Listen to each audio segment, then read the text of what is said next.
2023 wasn't a good year for the Carolina Panthers, but I'm trying to make 2024 a better one for myself. Get started on your resolutions with Factor so you're ready for the new year. Factor's ready-to-eat meal delivery takes the stress out of meal planning and sets you up for success in the new year. Skip the grocery stores, prep work, and cooking fatigue. Instead, get chef-crafted, dietitian-approved meals delivered right to your door. With over 35 meals to choose from per week, including keto options, calorie smart, vegan plus veggie, and more, plus over 55 weekly add-ons, you'll have a ton of nutritious and flavorful options to kickstart your resolutions. Skip that overpriced takeout trap. Factor is cheaper and way more delicious than takeout. Get chef-crafted, restaurant-quality meals delivered right to your door, and they're ready to heat and eat in just 2 minutes, which means more time for you. Head to factormeals.com/C350 and use the promo code C350 to get 50% off. That's code C350 at factormeals.com/C350 to get 50% off.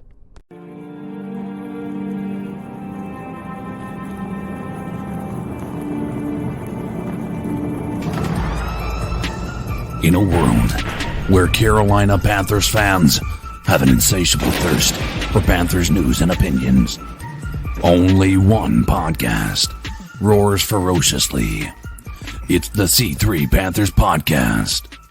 Welcome back, Panther fans. It's the C3 Panthers Podcast, brought to you by CarolinaCatChronicles.com, where every Tuesday night we chop up the latest Panthers news and opinions from the fan perspective.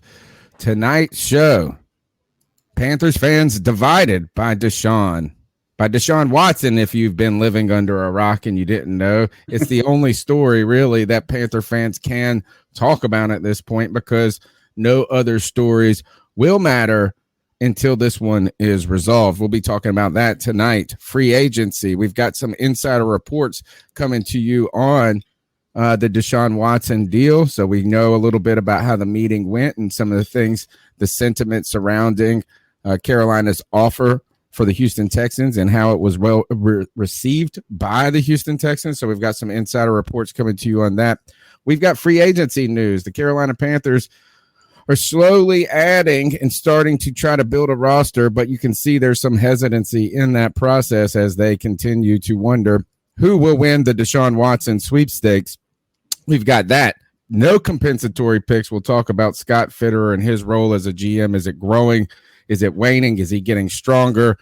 Is David Tepper still the ultimate puppet master? All of that in your calls on the Cat Calls line, 252-228-5098. But you know what? Each and every week on the longest running Panthers podcast, I am joined by my co-host, Cody Lashney. How you doing, my friend? Tony Dunn, one of the things that we always say is that we are the therapy session for Panther Nation.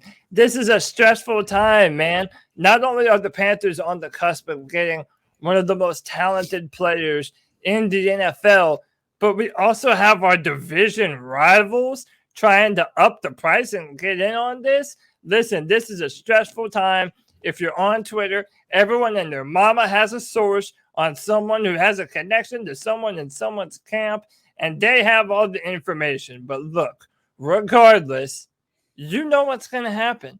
You're going to come and be a part of this podcast, get your therapy session, and we're going to do it with the best Panther fans in all of YouTube. Tony Dunn, Adam Sanders, my man Drew, Anthony Price, ATX19, Brad Dura, Brandon Rose, Carolina M, D'Angelo the Legend, David Screws, DJ Fish Nipples, Panthers Rule, Pipe Slinger, Tim Estes, Kegel Fort, Joey the Blind Panther Esquivel, Tony Dunn, and nothing to it but to do it, brother. Let's roll. I'm going to pin a comment in the chat here, or hopefully I can pin it. No. How do you pin using this? Maybe you can't pin. If you guys can go to the top of the chat for me, you can click on this, take you to a post we got on YouTube where you can vote on the Deshaun Watson sweepstakes. Not the Deshaun Watson sweepstakes. We're going to be talking about the ethics of it. And if you feel comfortable with Deshaun Watson coming to Carolina, and we're not just talking about at the price but at the ethical cost surrounding it.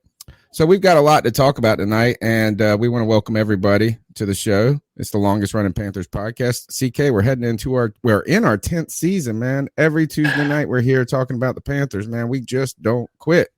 Don't quit. And, listen, somehow we find ourselves in these weird quarterback situations every offseason. And I think this is going to be an interesting show because I think we're going to have a very wide variety of opinions, not only on the panel, but also in the chat, as we can already see. And I think this is going to be more divisive than the Cam Newton debate was as well. So this is going to be another one of those circumstances where we're going to have to kind of take a logical approach instead of an emotional one at this point. Yeah, you got to wonder is how some people describe them as the F-150 Panther fans, but the anti-Cam Newton camp.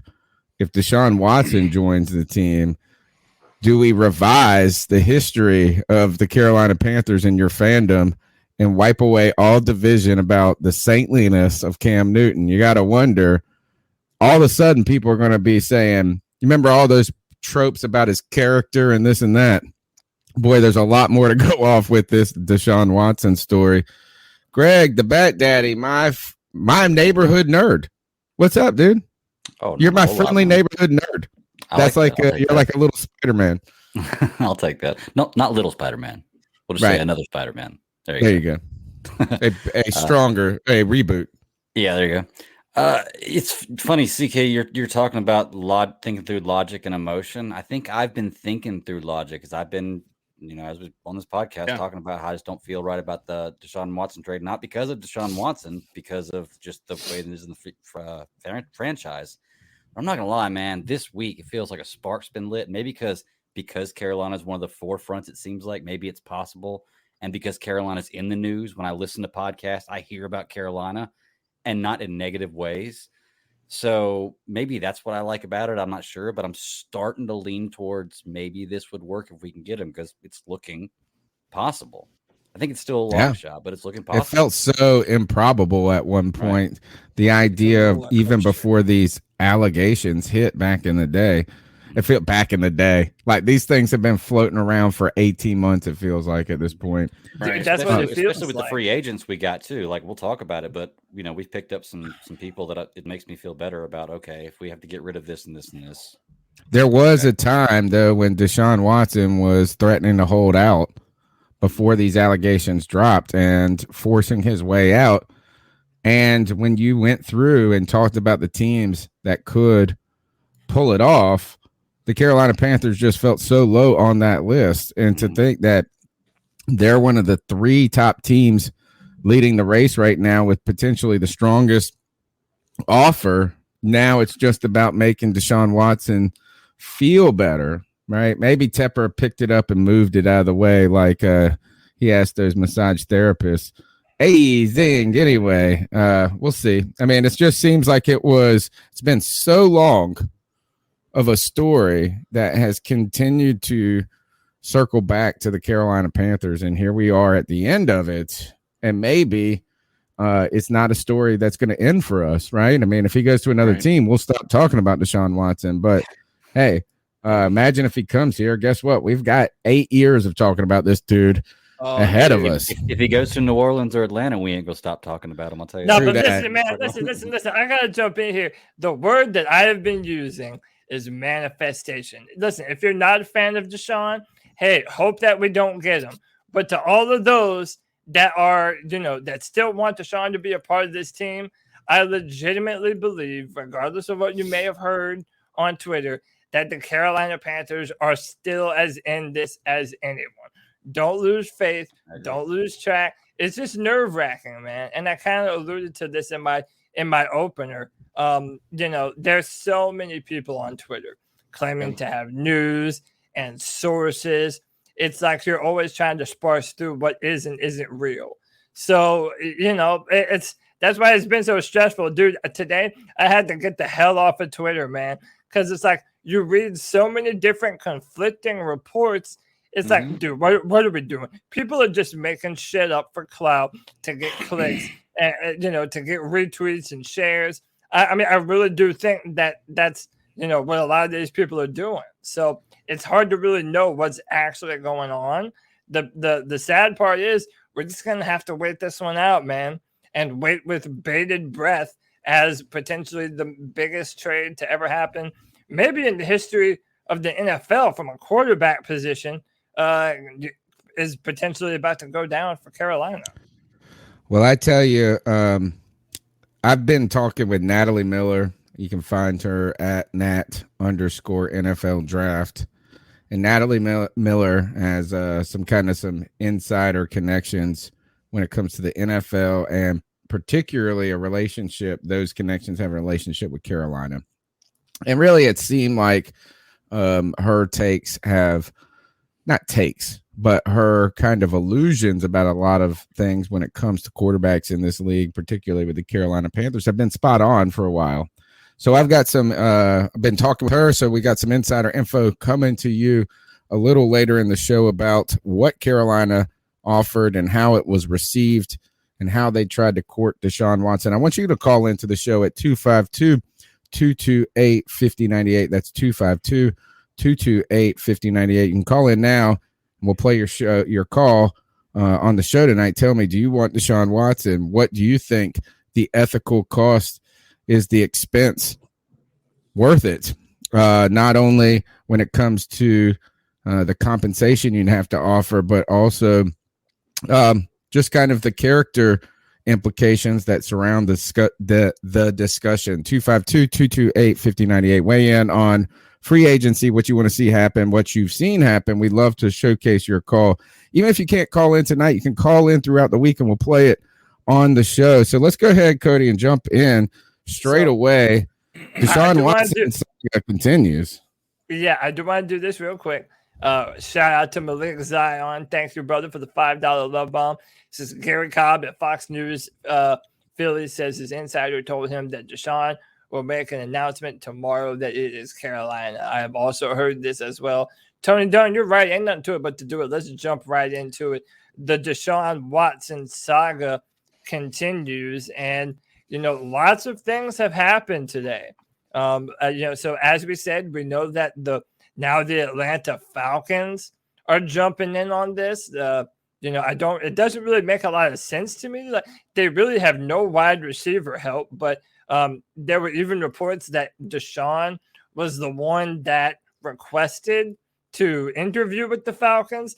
I don't know. It's really weird. Apparently, they're going to meet tomorrow. They're also going to meet with the Browns tomorrow. Then at one point in the morning, the San Francisco 49ers were interested in talking to the Houston Texans. That ended up being BS.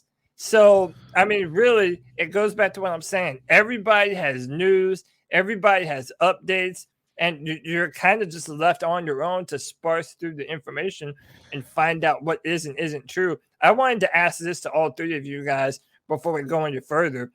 Tell me I'm wrong here, but does it not feel like the Atlanta Falcons and the New Orleans Saints are just getting in here to make sure that they up the price as much as possible for Deshaun Watson because they know how badly David Tepper wants Deshaun Watson? Because that's what it feels like to your boy.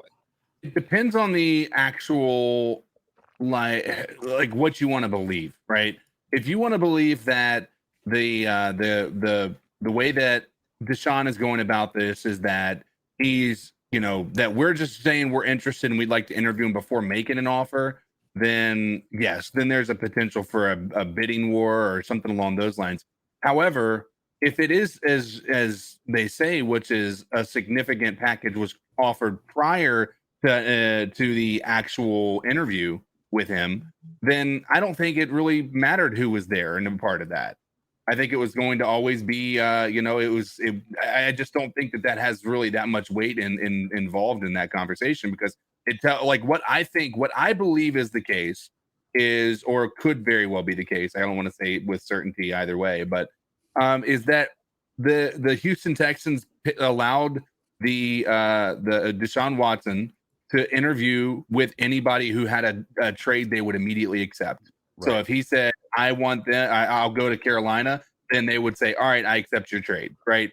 So I don't think a bidding war would ensue unless it's the other way, which is they're saying, all right, go interview with these people and then tell us which ones you like, and we'll create a bidding war between your 3 top prospects. I don't think that's what Deshaun wants. I think Deshaun wants to choose his location, and having 3 people bid for him doesn't seem like it's probably what he wants. Yeah. I actually read that he wasn't even going to interview until there was already a bid in, and there's only 3 teams that have put a bid in. So all the talk about other teams wanting to interview until you have a bid in, they weren't doing it. So that's what Tony put up on the board there. This is from Diana Rossini. The first step for the Saints, Panthers, and Browns in arranging a meeting with quarterback Deshaun Watson was presenting a trade package to the Texans, per multiple league sources. Once Houston approved, only then did they meet. So what that says to me is that the Houston Texans are essentially okay with Deshaun picking from any of those teams that you just saw mentioned there, be it the New Orleans Saints, the Cleveland Browns, or our very own Carolina Panthers. Tony, you want to go on to let's go on to I want to go ahead and play. This is the one thing I think that we can be kind of certain. Here's what Ian Rappaport had to say. A lot of leverage. Deshaun Watson can essentially choose where he is going to go, assuming that the compensation is exactly what the Houston Texans want, and a deal that they are willing to do, and all parties really have to work together on this. So let's get into where Deshaun Watson may go. He met with the Carolina Panthers and the New Orleans Saints yesterday. He has a meeting with the Cleveland Browns today, and I am also told that he has a meeting with the Atlanta Falcons tomorrow. So that is 4 teams. Those are the 4 teams in it for Deshaun Watson. Now, for the Atlanta Falcons, it would get extremely complicated. Trading Matt Ryan, a huge cap hit. They could do it. You can always do it, but certainly it becomes extremely complicated. But this is near Deshaun Watson's hometown, so at least it is something worth considering. So that is where it stands on Watson. Likely, I'm told, a decision by tomorrow. It should not be that complicated a trade. Nick Caserio has had the offers for some time, and we'll see when and where it is eventually finalized. But all right, so that's Ian Rappaport, right? That's not Schefter. Yeah, that's Ian Rappaport. They're both like the same person on a different network. At least though he works for the NFL. Or for NFL.com, but Ian Rappaport kind of this is like what we can be certain of is that 3 teams have made significant offers: the Saints, the Panthers, and the Browns. And according to James Palmer, the Falcons could have made an offer that would have been maybe negotiable. It sounds like, right? So they met those criteria, but we know that. I think the Saints offer is genuine too. I agree. This is a very Saints thing to do, and in fact, to be honest, they have a they got a better team than the Carolina Panthers. So, it's like a cooler city than Charlotte in many ways. Some people would say that. Right, and on top of that, they have Alvin Kamara, Michael Thomas, a defense on them. We're wondering when that defense gets old. And then we even have heard that Armstead is kind of waiting on his decision a little bit to see what happens with Deshaun Watson. Yeah, and I've also heard reports that all the Saints players are, contacting Deshaun, really trying to get in contact with him. They're trying to do their best pitch to get him over over to New Orleans. Apparently, Teron Armstead, he's a free agent this year, and he might re-sign with the New Orleans Saints if Deshaun does indeed go to New Orleans. I don't know, man. Listen, I have this on my heart and mind, so I want to say it now. People need to have a little more love for their hometown market. Like I've been, I was on P&P last night. I've done a few other podcasts, just representing the C3 family. And, there's this mindset that, nobody wants to be in Charlotte. Nobody wants to be in Charlotte. Well, yeah, if everyone in Charlotte says, yeah, you don't want to come to Charlotte, you're kind of giving it a bad name, man. I really do. No, it's a super nice town. In fact, if you're going to go, it's going to be the opposite of the way that Joe Burrow talks about Cincinnati. Right. You remember when Joe Burrow was well, there's not really much. It's not like a go out kind of NFL town. 100%. I think Charlotte is very upscale, clean. It's just, I don't know what you want in a city. It's all kind of what your own personality is. But New Orleans is a dope place. You know what I'm saying? Good for so it definitely is a cool place. It's definitely a cool place. But like, I wouldn't say it. Like it precludes Charlotte's precluded because I just hear so much from Panther fans that it's like, oh, if you're choosing between Atlanta and New Orleans, it's like, oh, for sure you go there. Like they talk about Charlotte like we're Buffalo or Green Bay or something like that, where it's like cold or whatever. And it's just, I think that when you look at Deshaun playing football at Clemson, being not far from where he grew up, in Georgia. Played football at Clemson, and looking at all the things that he went through, dude, that Charlotte lifestyle, that kind of Charlotte vibe, that might be just what the doctor ordered for Deshaun personally. So I don't know. I just don't like it when I hear people that are just so dismissive, like, oh, you would never want to come here. You would never want to come to this team. Like at a certain point, we have to represent our team a little bit better, I think. But I don't know. That's my diatribe.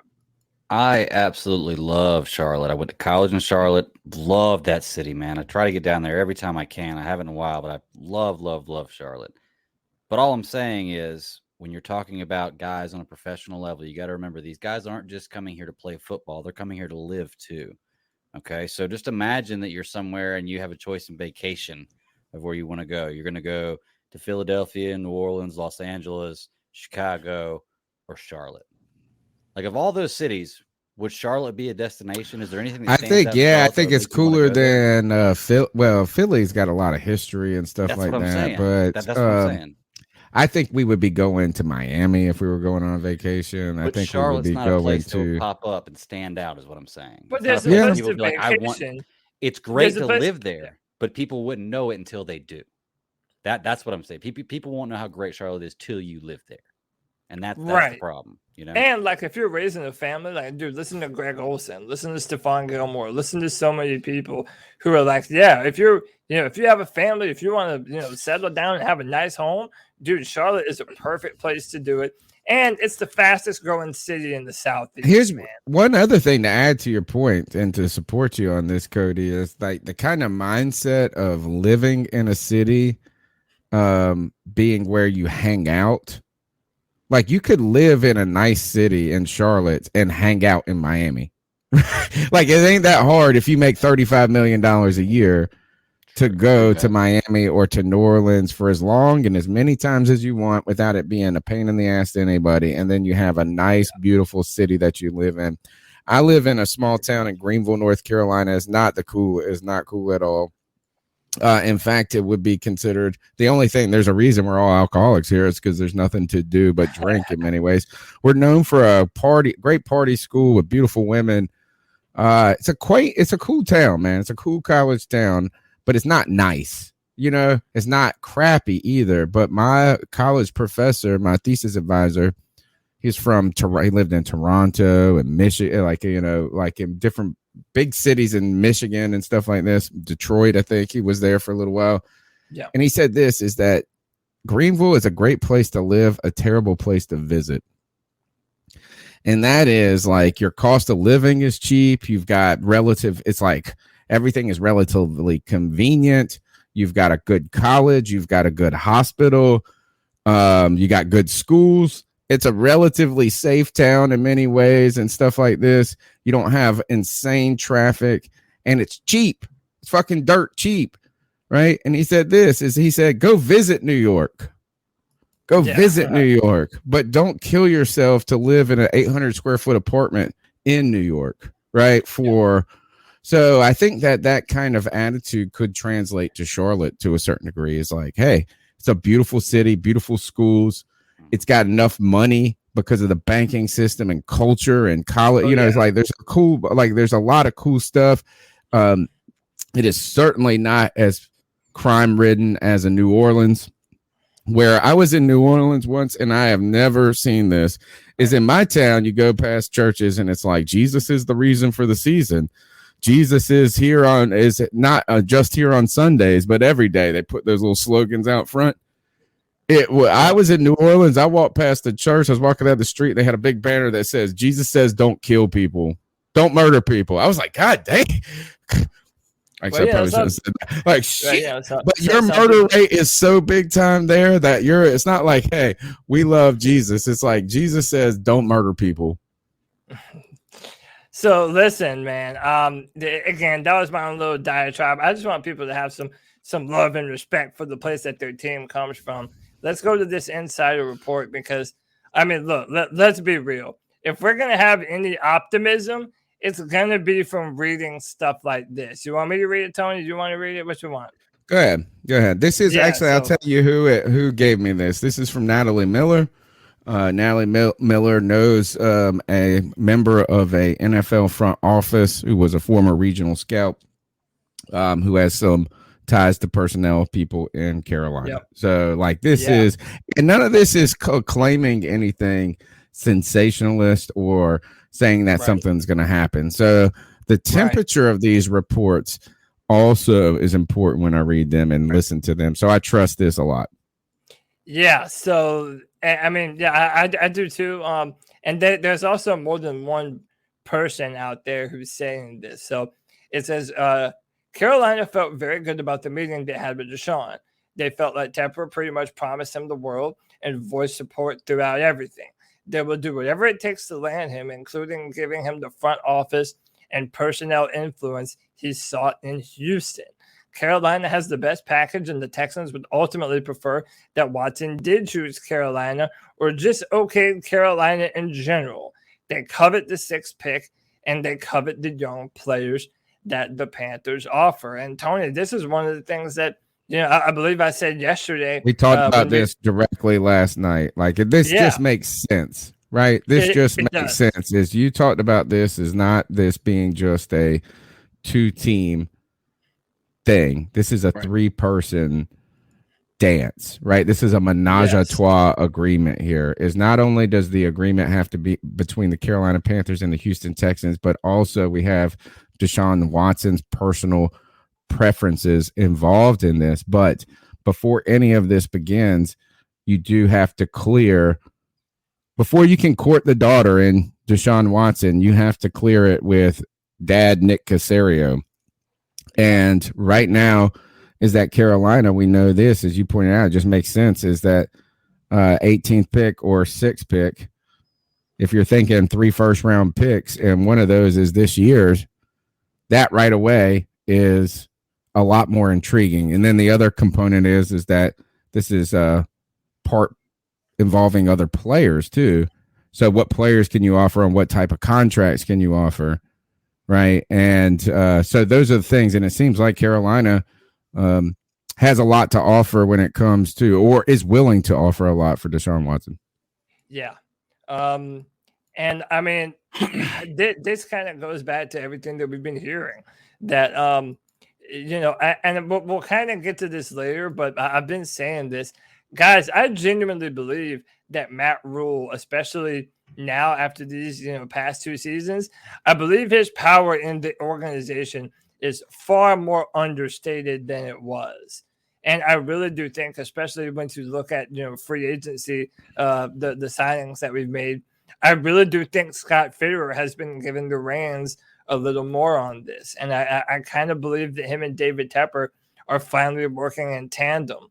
It's not a coincidence that pretty much all the moves that we have made in our free agency signings thus far would quite literally be perfect for if Deshaun came here. It allows us to build upon the offensive line. We have some depth on defense now. We have that safety signing. It's like the Carolina Panthers have done everything in their power to show not only Deshaun Watson, but really the entire world that they are in love with Deshaun being a Carolina Panther, and they will stop at nothing to make it happen. And I'm personally of the belief, Tony, I said this last night, this is a pivotal moment in the life of David Tepper, and especially in his career as the owner for the Carolina Panthers. This is one of the biggest transactions that he has ever been a part of that has happened in the NFL in recent memory. I mean, it is absolutely pivotal for them to land Deshaun Watson, and I'm inclined to believe that. So a lot of people are afraid that if we get Deshaun Watson, we're going to end up firing Matt Rule and things are going to go in the tank. Well, what I'm here to tell you is that a franchise quarterback will far outlast a coach that the fan base isn't happy with. You're talking about an investment on a player that you're anticipating to be here for the next, 10 plus years, or at least for that kind of foreseeable future. So, and I even heard a report, Tony, and credit to you. You said last night on our show, hey, just give him a brand new contract as soon as you sign him. And that's something that I read today, that the Panthers, really? Yeah, one of these deals. The Panthers would be willing. That's what I would do. They would be willing to not only give him an extension, but it would help them in the salary cap as well by giving him some more guaranteed up front. So, yeah, I mean, David Tepper will stop at nothing to make sure that Deshaun's a Panther. Deshaun just has to agree to come here. Well, I asked Natalie, I said, what do you think the offer is? And she said, it really depends on what Watson greenlights. But right now, 3 first-round picks, 2 defensive players, plus some other picks could be what they're thinking Watson would be offered here. And then that's just to the Texans. And then what are you offering to Deshaun Watson? Boy, I got to tell you this. She also, the last words of her when my discourse with her was, he is very expensive. And that is the damn truth. Is not only is he expensive in what you're offering to the Houston Texans, but what you have to offer him if you're talking about ultimately kind of conceding to some reports have said that, like, you get to pick the next coach if the Matt Rule stuff doesn't work out, that you're going to have some of that influence that you had, that you call for with the Houston Texans. So let's talk about this for a moment. Okay. Yeah, so we're talking about Deshaun Watson's preferred places are going to be places that have stability, have a good roster, and have a bright future, right? Tell me, in what world does telling Deshaun Watson that if it doesn't work out with Matt Rule, I'm going to let you have a say of, that's telling you right there that there is no stability in the coaching, right? And then you're going to be trading away the best players that we have on a roster that somewhat is already lacking in talent in some areas. And then on top of that, you're trading away your future as far as the first round draft picks. I mean, all of that. See, I like I said, I like the idea of Deshaun Watson as a Panther, right? I do. Like, I don't like the idea of spending the amount of assets that we would have to, and then having to grovel to him to come here. You guys forget, what was one of your main criticisms of Matt Rule when he was getting ready to be hired, or when he was hired as a coach to the Carolina Panthers? It was that he went back to the Giants and let them match his offer. Deshaun Watson did not want us, period. He's declined us multiple times. And then now you're saying, let's go ahead and have him back. He already chose other places. Let's go ahead and bring him over here. And then but we're gonna have this double standard with Matt Rule as opposed to Deshaun Watson. Well, right? Deshaun is also proven, and Matt Rule never was. Right. So I think Deshaun can afford to be a little choosier than Matt Rule. Right. But at the same time, you also want to give him all of this stuff and then tell him you want to bend over backwards to make sure that he has access to he has the ability to choose our front office. We're going to extend you. We don't know what the extent of all this is. My concern right now is if any of these, and I'm not saying it's going to happen, but if any of these quarterbacks in the draft this year turn out to be as good or better than Deshaun Watson, we've lost this. I don't care how good Deshaun Watson is for us. We lost this. Period. If we trade for him.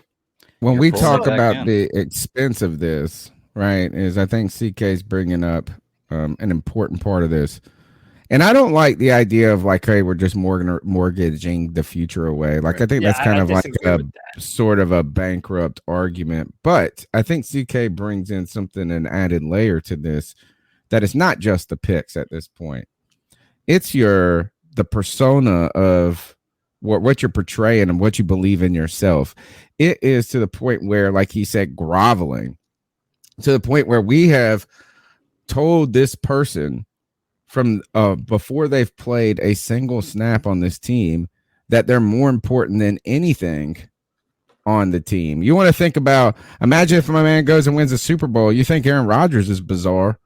What the hell will this guy's head turn into? And then when I talk about the cost, Cody, about Deshaun Watson, it's not just players. It's not just the face that you have of like groveling to him, but there is an ethical component to this, and that is the Carolina Panthers. Imagine this: is not only are they offering an or trying to engage in an unprecedented moment in NFL history, trading for a 26-year-old franchise level quarterback who has displayed zero questions about his NFL play, right? Like everything you have pointed out. I mean, just before this crap unfolded, he was in the same breath as Patrick Mahomes. Yes. Right. Is in the same breath of that. But we've kind of in some ways lost that and forgotten that, because you get Joe Burrow busting onto the scene, and the NFL and the NFL fans are so in the now. I mean, I think this is part of the fantasy culture, is like fantasy football does this. It's just like based on what happened last year, like the whole thing. But I mean, it's like you think back, Watson was just fucking smoking it. But like Cody's saying, is you're going to offer all of this. You're going to give him the keys to the house, and he's still coming off of this whole shitstorm of a issue where 22 claimants have said that he has acted inappropriately, whether you want to describe this as sexual misconduct, sexual harassment, whatever. I guess what's the next term up from that is like basically predatory, on the verge, sexually abusive behavior. Yeah, like that, all of that in a very chauvinistic male, in a world that we just went through the Me Too movement and things like that. And like, oh, well, that seems like 2 years ago now.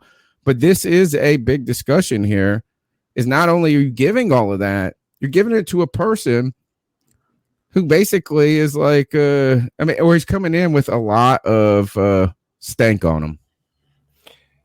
Yeah. So I'll go first on this. I want to hear from everyone. Make sure everybody has their voice on this. So listen, and I think I speak for all of us in that no one here condones sexual assault. No one here condones pervy behavior, right. And no one thinks that Deshaun Watson had healthy relationships with any of those massage therapists, right? And I get that this is going to be a complex conversation to have for a long time to come. But when we talk about redemption, I think it's funny how we pick and choose who we extend that to and who we're actually willing to let become a better person and grow as a man. Because we're doing it for Ben Roethlisberger. We've done it for Peyton Manning. Peyton Manning had accusations against him, I believe, like right after the Super Bowl, right after he retired or something like that. Tyreek Hill had a bunch of really bad accusations. Those went back to college, though. Like, I mean, the accusation didn't come out till like 15 years later. No, I mean, I thought it was one of the personal trainers that was helping him after he got his neck surgery. Nah, it was one of them in college. I think it was Tennessee. Either way, I mean, and then we talk about, Michael Vick. We talk about, Tyreek Hill, who's recently had a bunch of really weird accusations, connected to him. And all those guys are playing football. And, Michael Vick was able to play NFL football again. He's an analyst for Fox. All I'm trying to say is this. No one actually truthfully knows all the details about what happened. Right. And the simple fact of the matter is that there is no way to prove any of it. And that's why there were no criminal charges brought against him. Now, I do want to say, I know that just because people aren't convicted of crimes or just because they don't have charges brought against them, it doesn't always mean that they're innocent. And I do understand that. Looking at it from a purely football perspective, from a purely NFL perspective, if there will be no criminal charges on Deshaun Watson, then the entire NFL is going to look at him like they do now. And that's one of the best football players in the NFL. I do not condone Deshaun's actions that he has made in his past, but I do think, like all of us, he should be afforded the right to change his ways and become a better man should he be given the opportunity to do so. But that's just me, man. Yeah, I mean, I think that I agree with that part. Listen, I'm not in the mind, like, I'm not vehemently against the Deshaun Watson. I'm not vehemently against it at all. Like I guess that I'll be excited to have him, but to also look at it as being this is only a win for us is the only reason that I bring that up. I think that Deshaun Watson should absolutely be given an opportunity to redeem himself, and that's given that he did anything wrong, right? As far as you said, there is a reality to the fact that he may not have had healthy relationships. What that may mean may be different, right? We've learned over the past 5, 6, 7 years, over the past decade, really, that powerful men in power have a certain level of responsibility when it comes to even consensual, right? And it's a sucky thing, but heavy is the head that wears the crown, as they say, right? So Deshaun Watson definitely has the ability to grow from this. I don't think that he should be held down. I think that he should be able to move forward. And whether that's with the Panthers or not, I think that it's always going to be a part of the history. It's always going to be a part of the comments. It's going to be something that he's going to have to defend for the rest of his life. We're going to have to defend if he's a Panther for the rest of his career here as a Panther. Yeah. It's going to be tough, but we'll see. Yeah.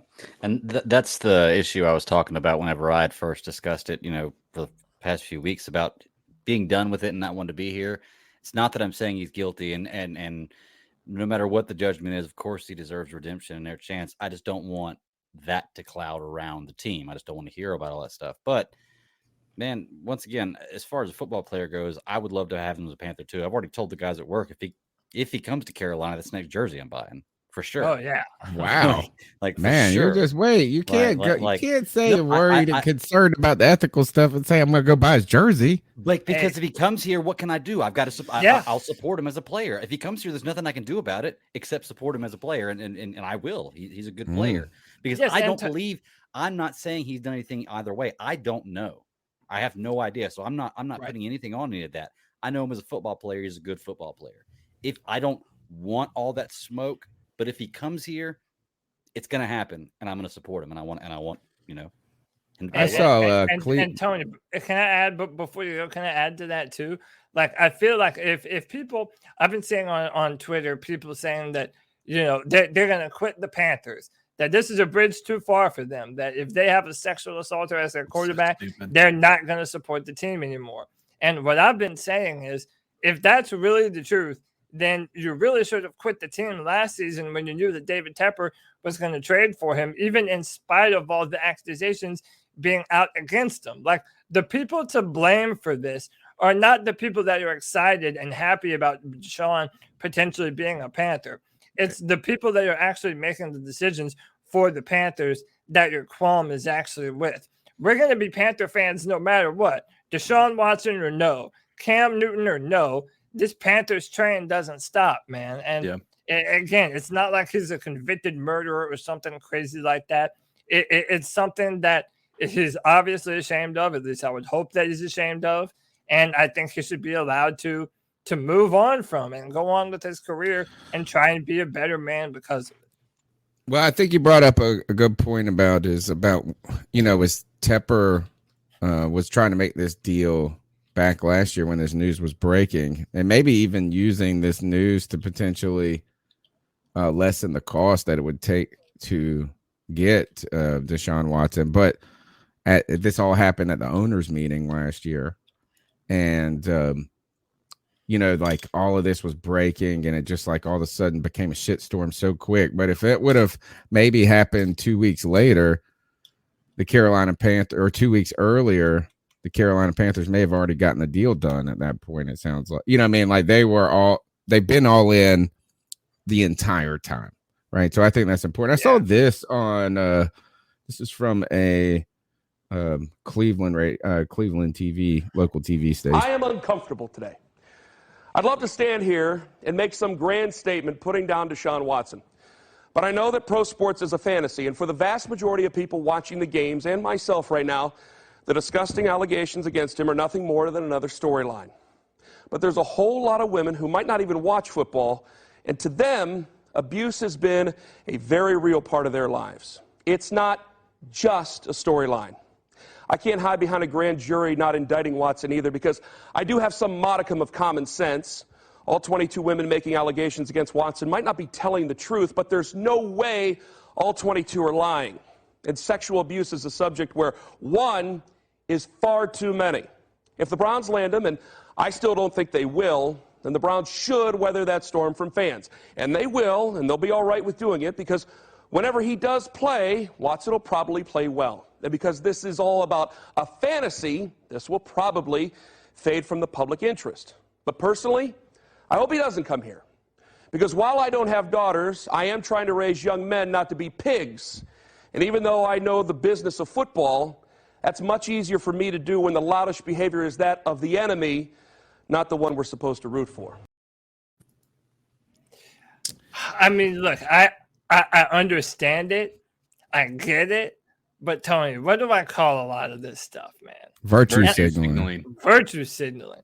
And again, like a lot of this is pats on the back, right? And yes, there's a lot of truth to what he's saying. But again, it goes back to what I was saying. It's funny how we pick and choose who is and isn't worthy of redemption, because we don't distribute. Well, I'm going to push back on this for you. Push back immediately on you for this. Is that, yes, it is funny in this world how we pick and choose winners and losers, those who are canceled, those who aren't. At the same time, it's actually very logical about who is picked and who isn't. And the very reason is that Deshaun Watson has not paid any penance. He has not had any punishment, dude. He got paid all last year. He's weathered all this, and a team is about to trade 3 first-round picks and multiple players, and potentially, like I said, even what I would do is extend him to a longer deal. Now, this is just me if I was the owner and I made that decision to go get him. I don't think that that's necessarily the right thing to do. But no, he's had no punishment, Cody, no financial punishment, no nothing. In fact, is that this is the point, is that if Deshaun Watson was a bubble player, if he was a special teamers, if he was a Jermaine Carter Jr. type level player, this would be a non-issue. They wouldn't even care if he was innocent, guilty, none of that. Just be like, see ya, mug, see ya. What this does show you is that there is a connection between talent and in the NFL, talent and money. Right. And like this is at the end of the day, Deshaun Watson makes a lot of money, but these teams are going to make a lot more money off of him. And so they're willing to push aside any claims that they have because it's worth it enough for them to do so. So I don't think Deshaun Watson's gotten a pass at all. In fact, I mean, he's been punished at all. I think he's gotten an entire pass, a complete pass. To the fact is that we're going to just say, hey, guess what? I'm actually to this point where it's just like, it doesn't surprise me. Like, I don't even know if I should be upset anymore about crap that I just expect to happen. Right. So it's like, I almost don't hate the good old boys club. I want to join them at this point because, it's not going to change. It's like at the end of the day, none of this matters. And I'll point out to you this is, first of all, I think Mike Vick's, and I know that dog lovers and pet lovers, you're going to hate this. Yeah, people. But I think sexually abusing a human being is worse than killing a dog in my moral and ethical code. I'm sorry. I know that it could say, at the end of the day, I think murdering a person is worse than murdering a dog. So, I mean, like the fact that, Mike Vick went to prison. Now he did, and it was more for the gambling ring and stuff. And but like, we get all scared and cryy about dogs because we love puppies. You know what I'm saying? But I've had, so that's one thing. Another thing is, it's just hard to compare crimes at times. Was Ben Roethlisberger's looked over because he was white? Was it potentially because it was a different day and era, like where 20 years ago? I mean, that was like almost 20 years ago. It feels like. Mm-hmm. Make sure. I think it's not. Yeah, I don't think it's no social media at this point and this hyper focus. I think there's a multi-layer approach to that. I mean, that's the reality of that one. I think it could be all of those things. It doesn't have to be just one.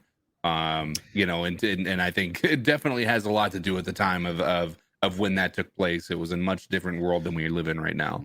And also, I want to add to this conversation too. That I want to let you finish just real quick. That Deshaun, something that we have to factor into this. He probably will receive some kind of suspension, no matter 4 games, trades. maybe. Yeah, I mean, so Ben Roethlisberger got suspended 6 games. So if that's precedent, then you could say that if the Panthers trade for Deshaun Watson, that we could essentially, be missing him for 6 games. Me, I'm okay with, to me, that's inevitable. I think that's going to happen no matter what. And yeah, but go ahead, Tony. I didn't want to cut you. I think this is like guys says this is that there's kind of, we can continue to chase our tail talking about, he said, is he legally guilty? Is he ethically and morally guilty of something? Is this overblown, underblown, right? And he said this is, when did Watson abuse anyone? It was consensual. And there's some things in the way, and Watson's description of this makes it sound a little different than, what some people are latching onto. I don't know. And I am residing. This is, I think, where we can find common ground. And I actually find a lot of common ground with you, Cody, on this position. Is it doesn't really matter what the fuck we think. Yeah. David Tepper and the NFL and these billionaires, they don't give a shit. That's what. Yeah. So that's why we go back to Greg. And we circle back to Greg's like, I'm just buying the jersey. Shit. Yeah, if he comes, like, if we're all doing this, we're all doing this. Right. Yeah. And by the way, and look, you might be mad, people might get kind of cross with me for saying this, but I'm just saying, I'm willing to bet a lot of those people that are very down and they're going to leave the Panthers if we get Deshaun. I'm willing to bet if Deshaun comes here and starts playing like Deshaun Watson and the team starts winning and rolling, how quickly some of those people might forget and might shock you. We'll be interested to see if you abandon your team or if you start to just say, I don't support Deshaun Watson. Right. You could be part of the new. But how do you do that though? You would like they did with Cam Newton. Yeah, that's true.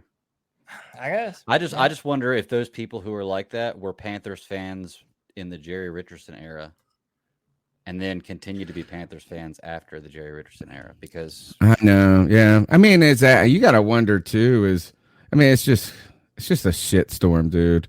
It's just a shitstorm. And the wonderful part, when I say wonderful, the terribly ironic and absolutely horrible part is that while all people debate over or not this guy, how bad this is the Carolina Panthers and 3 other teams are offering, not just the Carolina Panthers, the New Orleans Saints, the Cleveland Browns, the Atlanta division rivals. Everybody's just like, we're all giving away our who you want. Like, and that's the crazy part is, and when I come back to what CK was saying, it's like this it's almost like Deshaun Watson is getting a reward. But he also hasn't.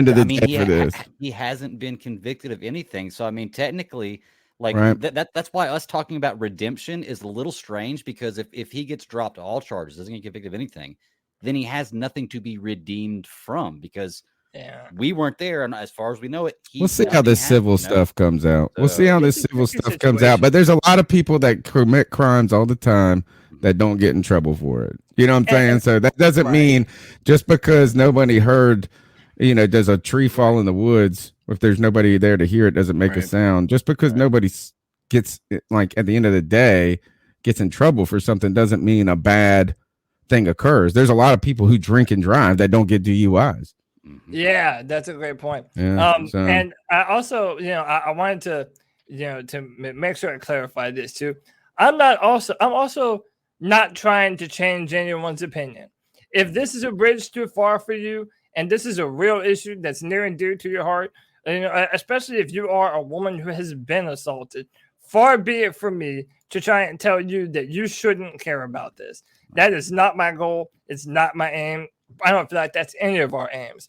All we're saying is that please don't then take out those, your frustrations against Deshaun and the Panthers on other Panther fans that are excited, who feel like this could be a real turning point into legitimacy for the Carolina Panthers. That's all I ask. Well, they're going to say, man, and they have a point. You're selling your soul for that.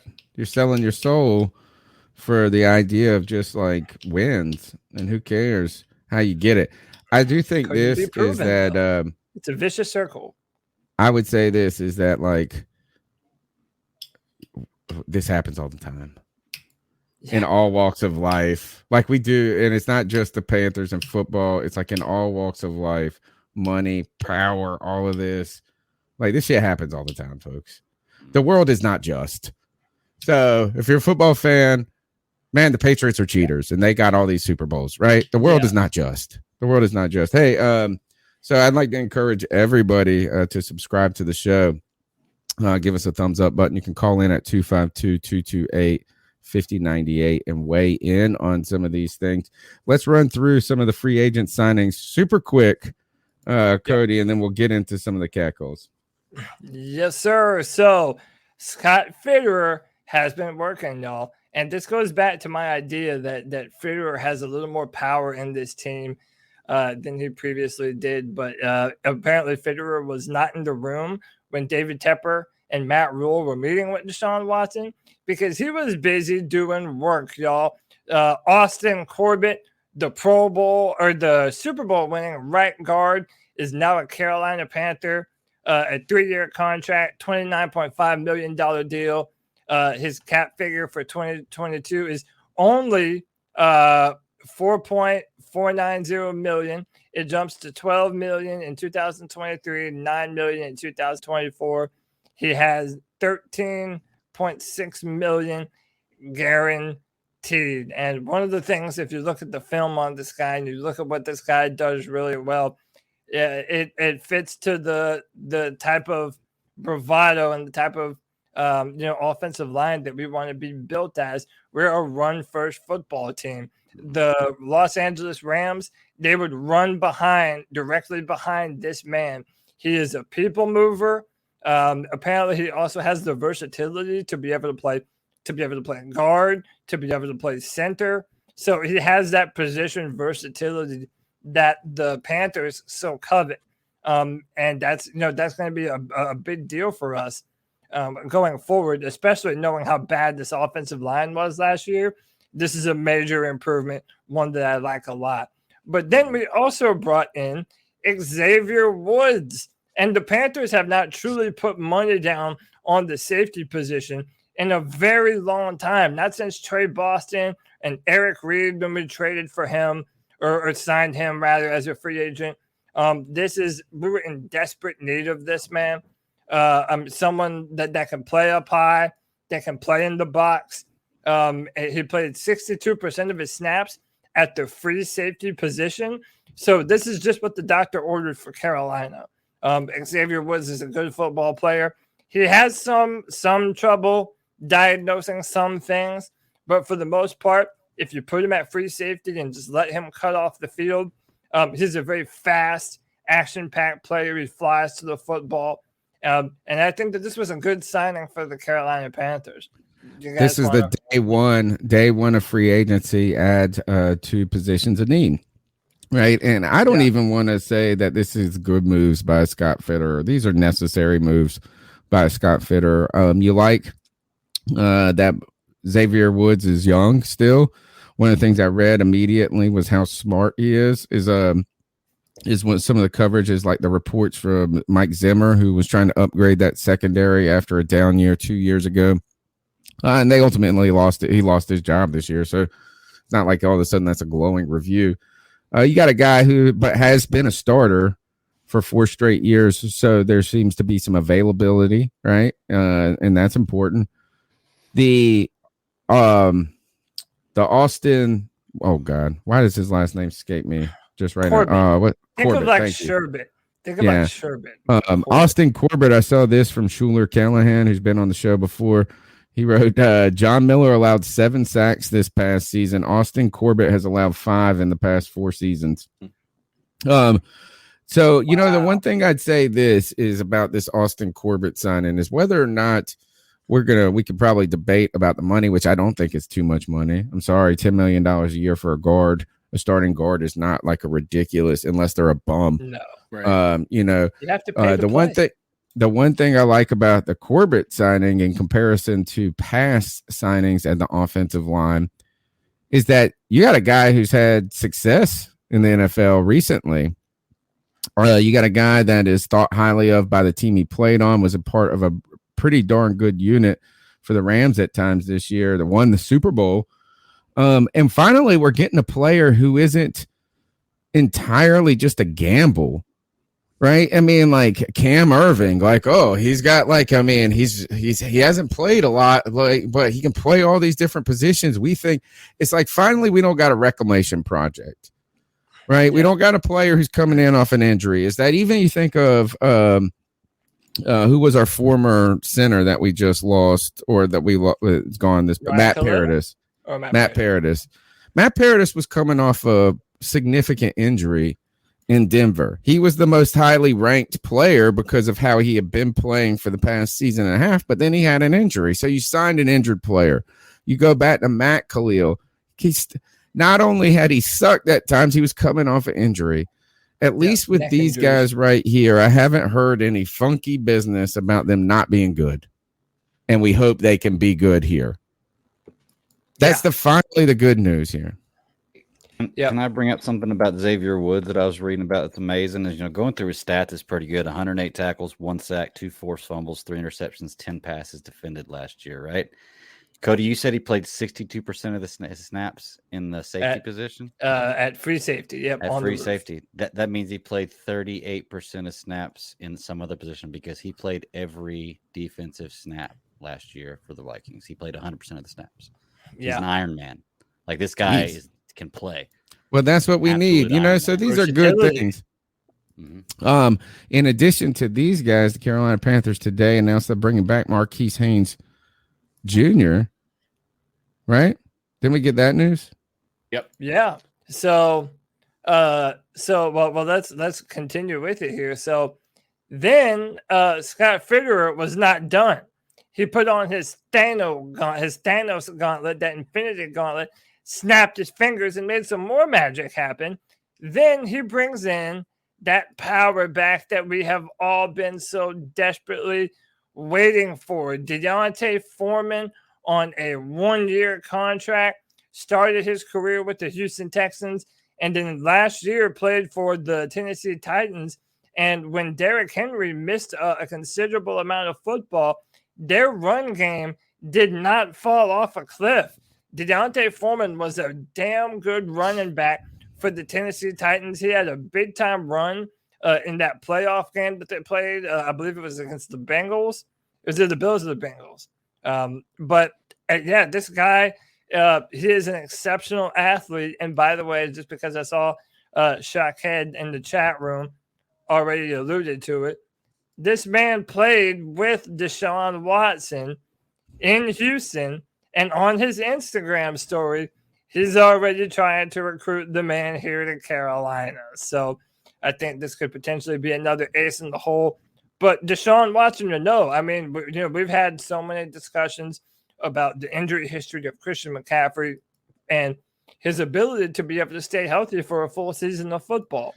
I think this potentially lightens his load dramatically and gives them the option to do what many Panther fans have been calling for, and that's using Christian McCaffrey in more of a Cooper Kupp kind of a role. Get him on the outside, let him use his agility. Don't get him all banged up in between the tackles. Let him be the most athletic version of himself. And then when you want to run power, Deontay Foreman is the guy for you. Super powerful running back. And then before I pass the mic back to everyone, we also brought back defensive lineman Marquise Haynes. Marquise Haynes is a 2-year deal, $5.5 million. Gives him a chance to compete for starting job. So so far, I have been incredibly impressed with Fitterer and how he has opened up cap space and brought in some players at some key positions of need. I'm happy.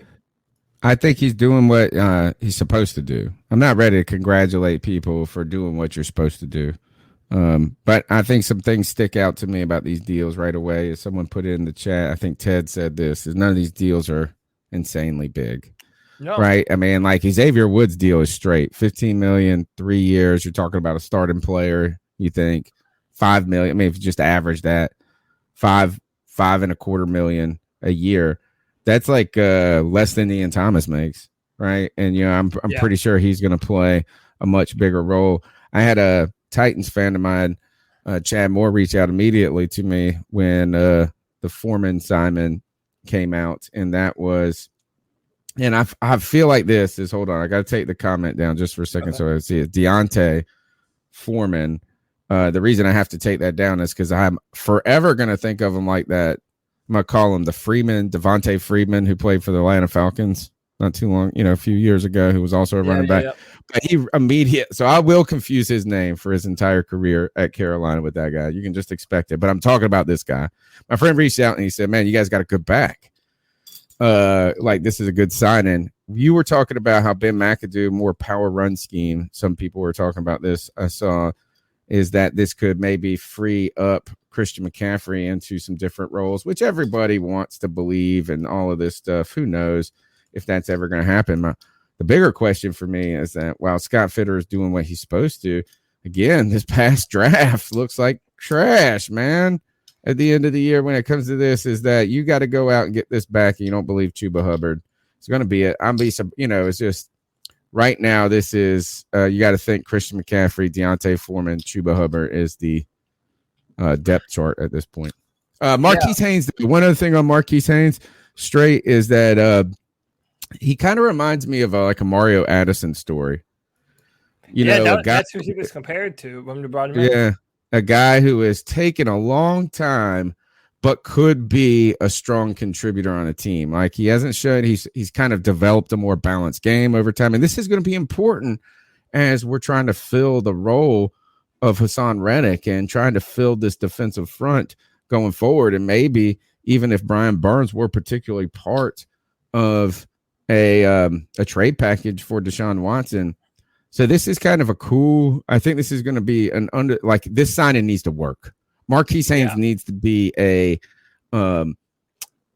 happy ending story, right? At this point, a surprise story, a kind of a fan favorite who works out story. If that works, that's going to be very important to our defensive success.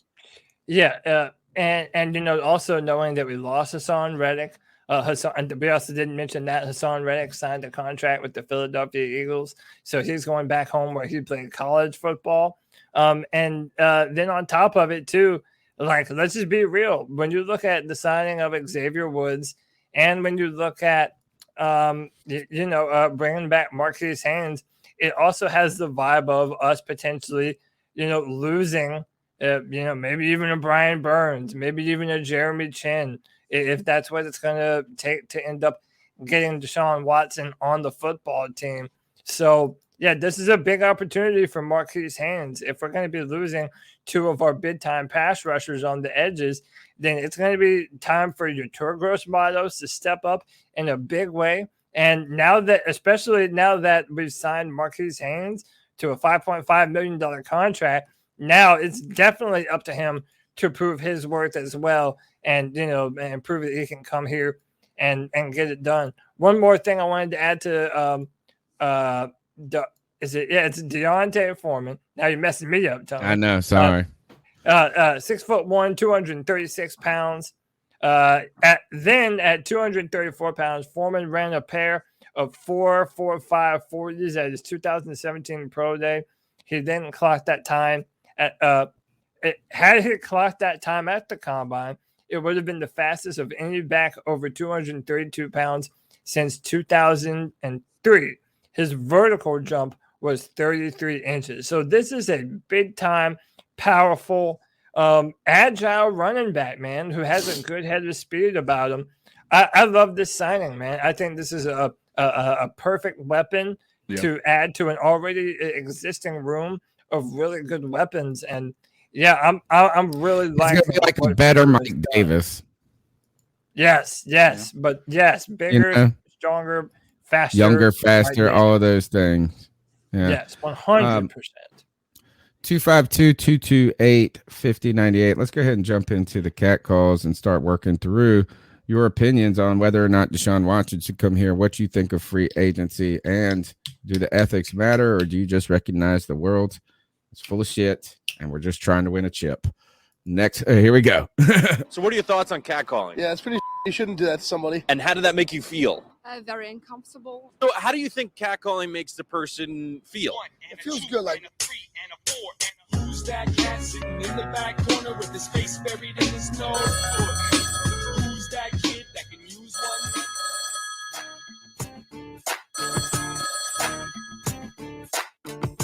Hey, what's up, fellas? This is Corey calling in. I'm in What's the up, middle Corey? of listening to last Tuesday's show, and you guys are having the Christian McCaffrey, trade him, don't trade him debate. And honestly, I can't say that I feel too passionate either way. Like, I feel like my opinion on the matter changes as the day goes, but I really am leaning more towards the not training him camp.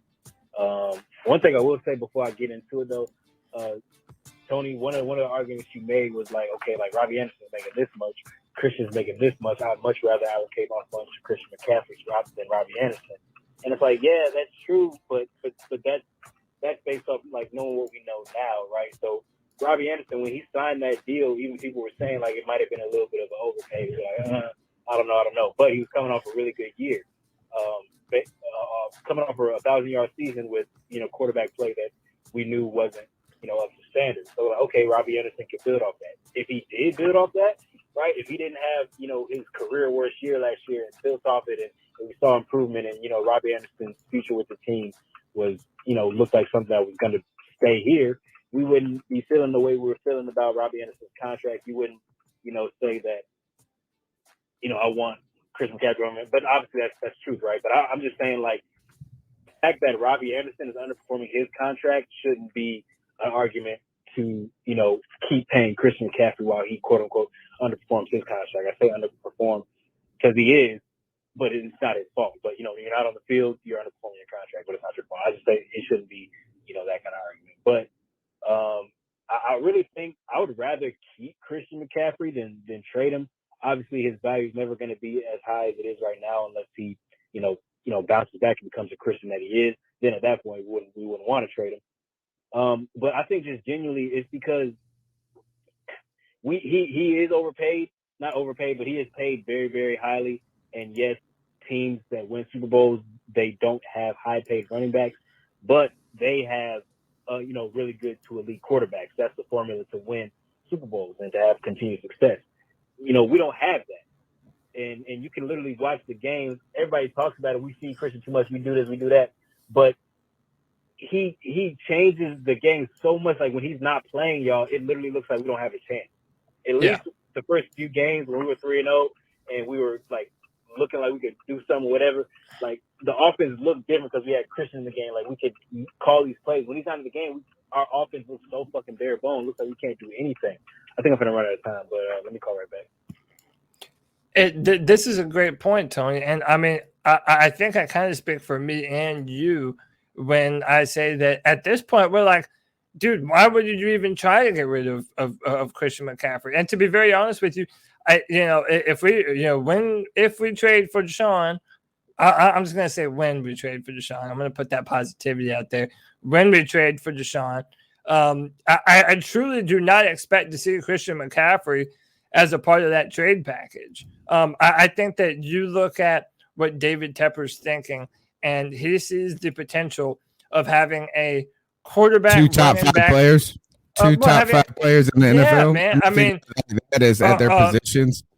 A quarterback that's a game changer, a running back that is an absolute game changer, and then DJ Moore, who has been 1,000-yard receiver for the past 3 seasons in a row. We have not seen the best out of him as well. I mean, I think that has the recipe to be a nightmare for opposing defenses for a lot of years to come. And add to that. Yeah, go ahead. I was to add to that Deshaun Watson and this new addition in Deontay will take a little bit of the wear and tear off of Christian McCaffrey, hoping that we'll do what we talked about, being able to keep him healthy for the rest of the year. I think if you moved Christian McCaffrey to a more like half and half role in the slot, like if you're Deshaun Watson, he's actually underpaid then. Do you not salivate at this wide receiver core? Like, I mean, you have Terrace Marshall Jr., you have DJ Moore, you have Christian McCaffrey, who's going to be able to be your security blanket out of the back. And then if you need that real strong power game, you know, you have that new guy, Deontay. I can't even remember his last name. So I think there's value in all of that. And I think that is helpful. And like I said, listen, I'm not going to lie. Like, it gets me excited to the idea that, you know, that Deshaun Watson's coming here, right? If that were to be the case. And I think that makes this a more attractive outlook. I worry. That brings me to another question, and I know we got to do some other segments here. Yeah. How in the hell is the Saints involved in this? The salary cap's a myth, man. It's a myth. Like, it makes no damn They're $9 sense. million over right now, and they're making a legitimate bid. Well, and then they'd have to ship out some talent to them. It would be Michael Thomas. I mean, be Lattimore. Today they restructured. They restructured Marshawn Lattimore. No, not Marshawn. Roby. No. Marcus Davenport. Bradley. And Marcus, you know who they? I bet you who they would want. You know who they are putting in the deal is that Chauncey. Who's that guy that you guys like? That safety that the Panthers could have had. Gardner Johnson. Yeah, he's got multiple names for the. Oh, Chauncey Gardner Johnson. Yeah, say it again. Chauncey Gardner Johnson. I remember because that should have been our pick instead of Will Greer. Yeah, he's probably one of those players that's going to be on that deal too. They figure out a way. But look, the one thing that the Saints have going for them is the attractiveness of Alvin Kamara, an offensive line that's known to be better than the Carolina Panthers, right? I mean, whether they're going to be able to keep it intact and how long it's going to hold up, and a defense that was a relatively good defense last year. You know, so they're like the team could be closer. That's what you're marketing if you're the Saints is like, hey, man, we add you to this game right here. All of a sudden, we're winning the NFC South. That's what they're going to be trying to sell to him. Did you guys want to pull up that Baker status? It's not a goodbye. It's a I don't know what the future holds, by the way. Yeah, he's not good. Yeah. Well, there's too many openings at quarterback. I tell you this is that here's another thing for the Carolina Panthers in this Deshaun Watson discussion. Is like there's too many quarterback needy teams right now. Right. The Browns, the Colts, the Panthers, the Saints, the list, the Texans, if this happens. Like the list is just insane of how many teams need a quarterback, to the fact that two other teams, the Pittsburgh Steelers and the Commanders, said, well, look, we ain't getting Deshaun Watson. We need to do something. One went with Trubisky.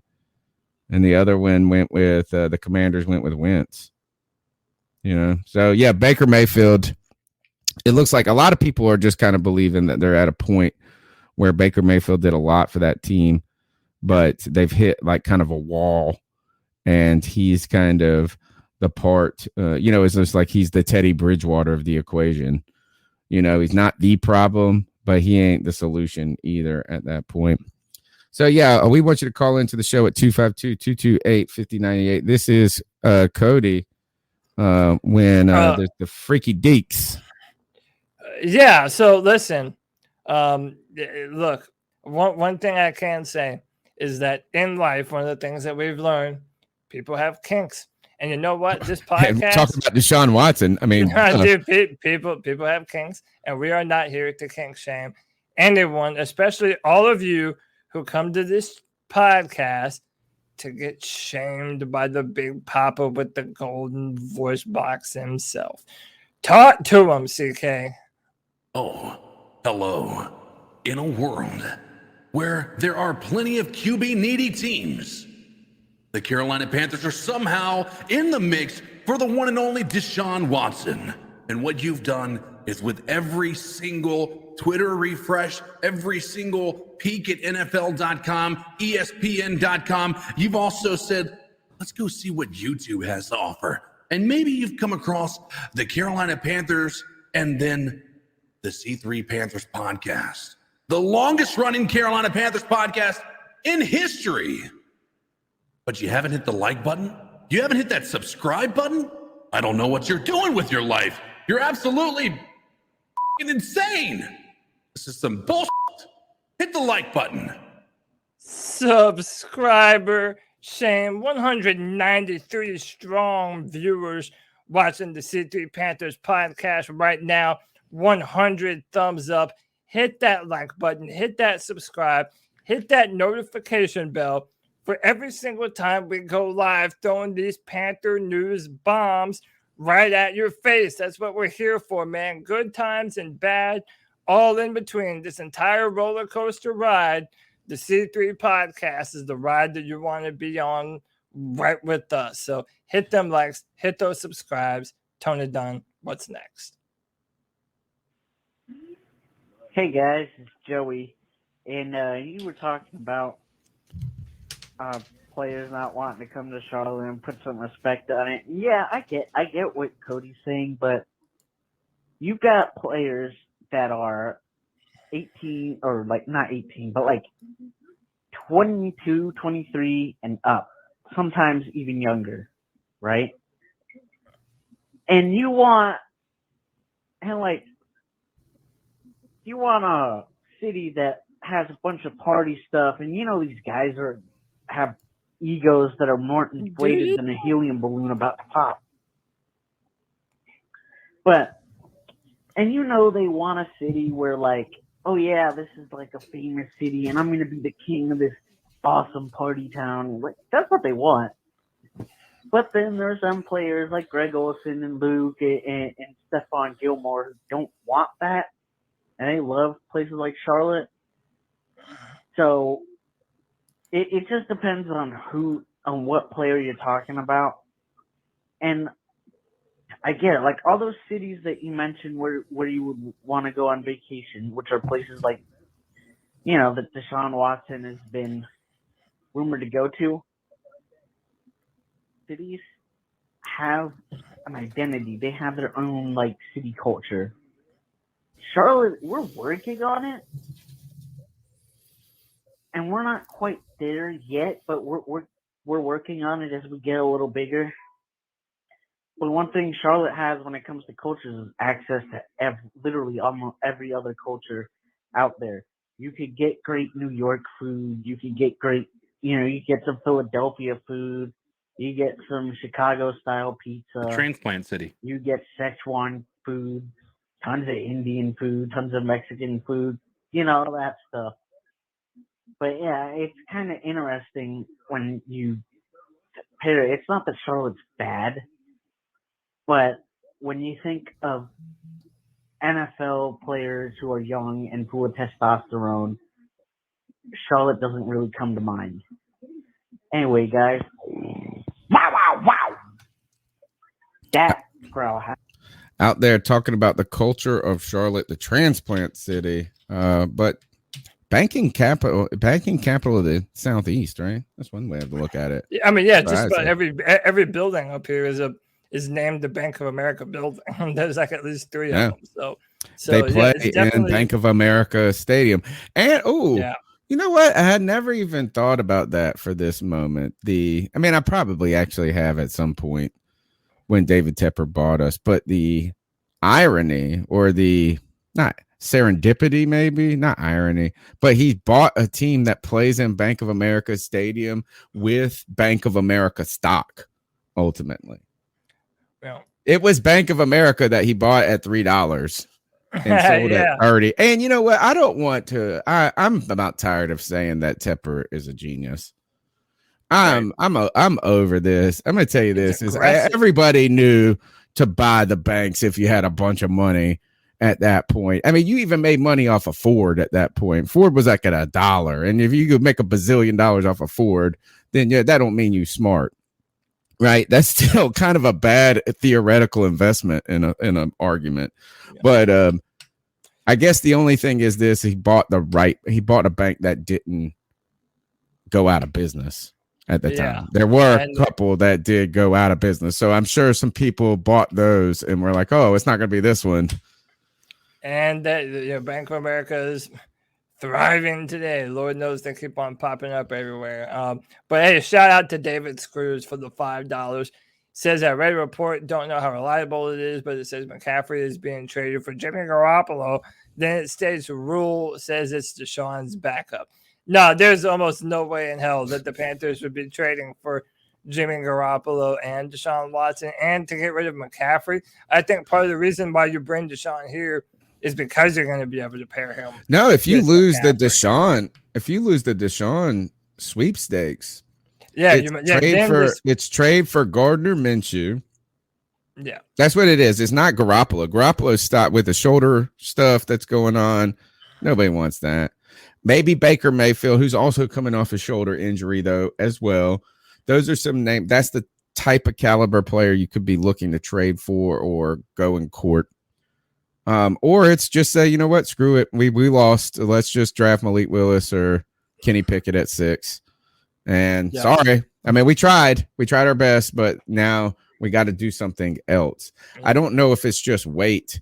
Man, imagine if it's just like, well, damn, we missed on Deshaun. So Sam Darnold, we love you again. Yeah, I mean, there's no way it's going to be Sam Darnold. It's either going to be a quarterback that we draft or it's going to be Jimmy Garoppolo. But hey, no matter what, though, thank you, David Screws, for the $5. We certainly appreciate it. We never ask for money, but it's always appreciated. So shout out to the man, David. Next call. Hey, C3, it's Noah here. Hey, what's up, Noah? I hope you do come to the Carolina Panthers. I don't feel like losing to the Saints again. That's just horrible. Tell him, Noah. But I feel like he should get a second chance. I mean, yeah, okay, he did all that other sexual charges and stuff like that. But I think he deserves a second chance. And I pray that we get him either by tomorrow.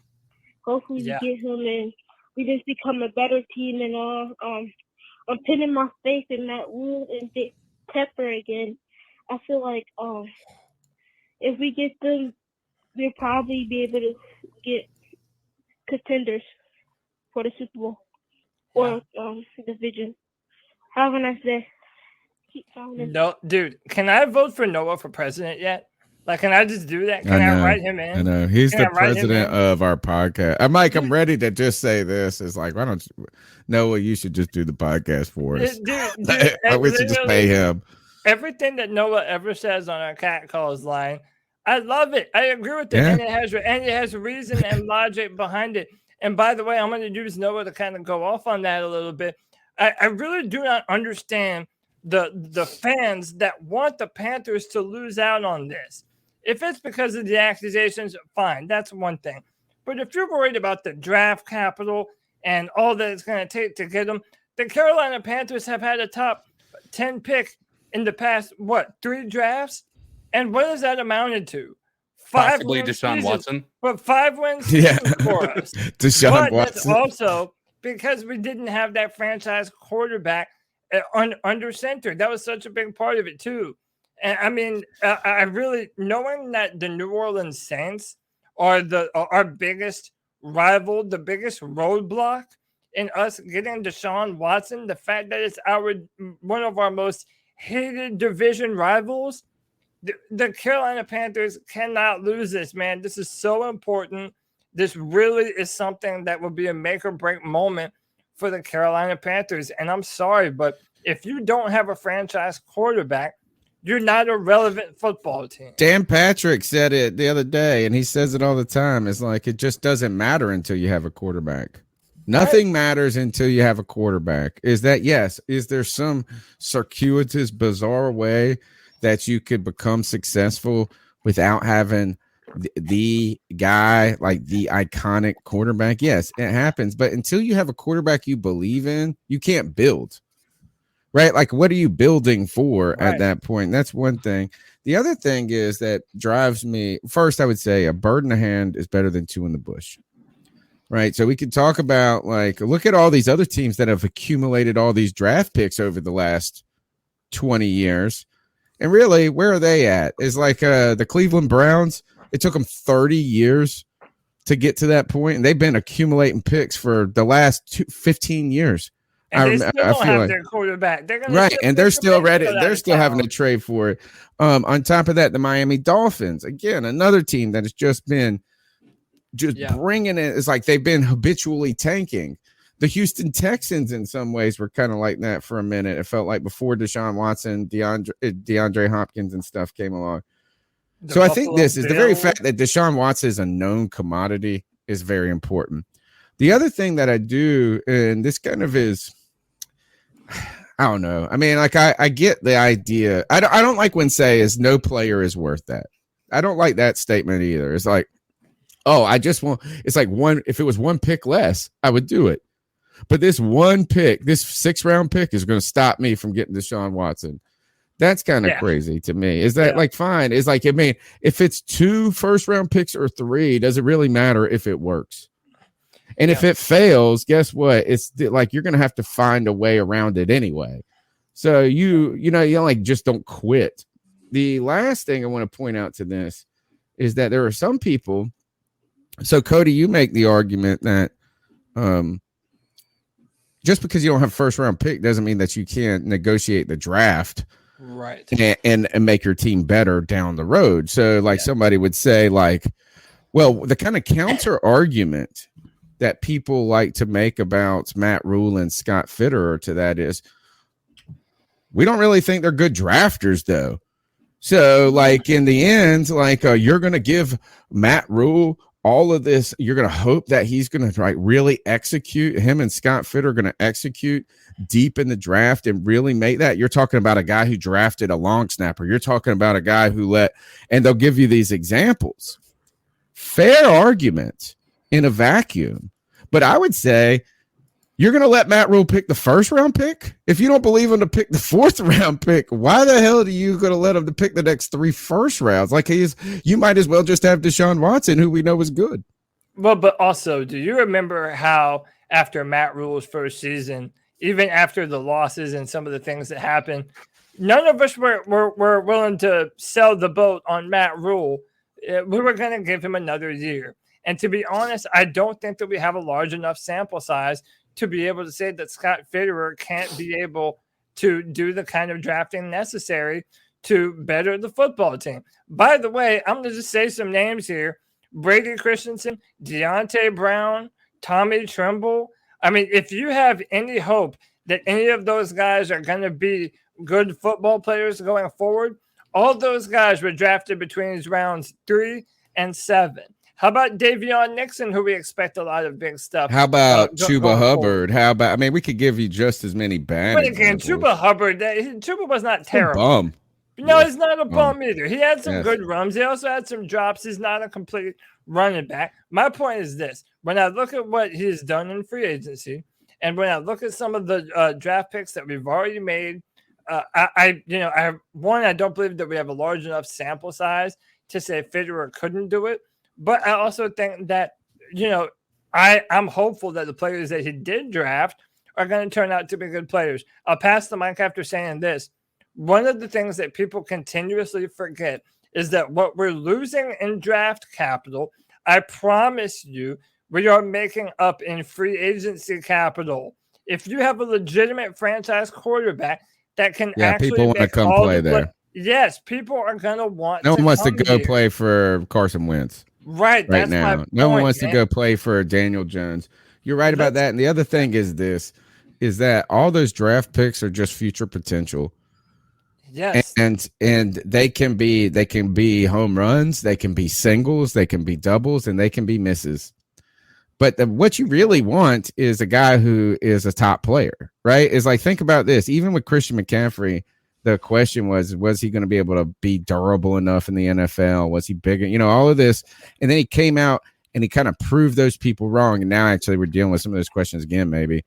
But it's all potential. CJ Henderson is potential until he becomes a player. All of these guys, Baker Mayfield, Josh Rosen, Daniel Jones, Mitch Trubisky, are all just draft. We just talk highly about them in the draft until they fucking do something. And right now, you just know this is that Malik Willis may be great. He may be terrible. Kenny Pickett may be great. He may be terrible. He may be average. He may be Teddy Bridgewater. We don't know. But we know that Deshaun Watson is a top 5 quarterback in the NFL. He's proved it. So, it's like that's what you want. It's the prize. It's the gem. It's like you finding the Easter egg. Yeah, you could say this. We're on an Easter egg hunt, and there's an Easter egg that's got $100 in it. And then all the other ones got quarters in it. You could be like, well, you could just go get all of those quarters. I want the $100 Easter egg. That's what I want. I mean, that's essentially the point, man. If you have that game-changing franchise quarterback that can throw the football accurately, he can run, he's tough as hell, people are going to want to be a Carolina Panther. They just are. So, I mean, all right. Let's go to the next call. Second part of Corey's call. The point I was making was okay, we see that these Super Bowl teams, these great teams, they don't have a history of paying running backs and having superstar running backs that they're allocating all these funds to, but they do have great quarterbacks. They do have all these other things that we don't necessarily have right now. Next year, we're either going to have a quarterback that has very little talent or very, very little experience. It's either going to be Sam Darnold or a rookie or like Gardner Minshew or somebody like that, right? Where they're going to be very not that talented or very inexperienced. Either one of those kinds of quarterbacks would benefit greatly from having a Christian McCaffrey on the field. And just the absence of him without it, maybe our offense would look different, knowing going in next season if we trade him and knowing that we don't have him and we don't build everything around him. But literally when he's not on the field, it doesn't even look like we don't look like an NFL team sometimes, yo. It looks like we have no fucking chance. It's because we're so inefficient at quarterback and offensive line and other important positions. Christian, he covers up so much of that. But I mean, honestly, the biggest reason is because not the biggest reason, but a huge reason is because it would mostly just be like a salary cap thing. I don't think the idea that the Panthers want to trade Christian for a first and another, starter. It's like, okay, great, you can want that. We're not getting a first for Christian McCaffrey, y'all. Unless it's a low like a from the Bengals or like the Chiefs or somewhere, they're getting the 28th, 29th pick. We're not getting the first round pick for Christian McCaffrey. It's just not going to happen. I don't think it's realistic at all. So really, it would just be a salary money dump thing where money isn't our biggest issue right now. Okay, we're restructuring to get some more cap space, but we just need younger talent. We need more draft picks. We don't need to go out of free agency and sign players to bigger deals because I don't really feel like we're ready to win right now. I feel like I was kind of going all over the place with that take, but that's my take, man. I'm more in the keep Christian McCaffrey camp, but I'm not 100% opposed to trading him either because I do realize that how the last 2 years have ended. We need to get something back for him if he's not going to be on the field. But I'm leaning more towards keeping him. But anyway, I appreciate all the work y'all do, man. All the content y'all do, man. Keep on, man. Appreciate it. Well, that's the thing. I think that's kind of the crux of what a lot of the argument for Christian McCaffrey has been at this point. At least this is, I think Christian McCaffrey is an elite player in the NFL, so I like having him on my team. Cody has kind of suggested that positional value, you don't just sink that money into that, regardless of the player.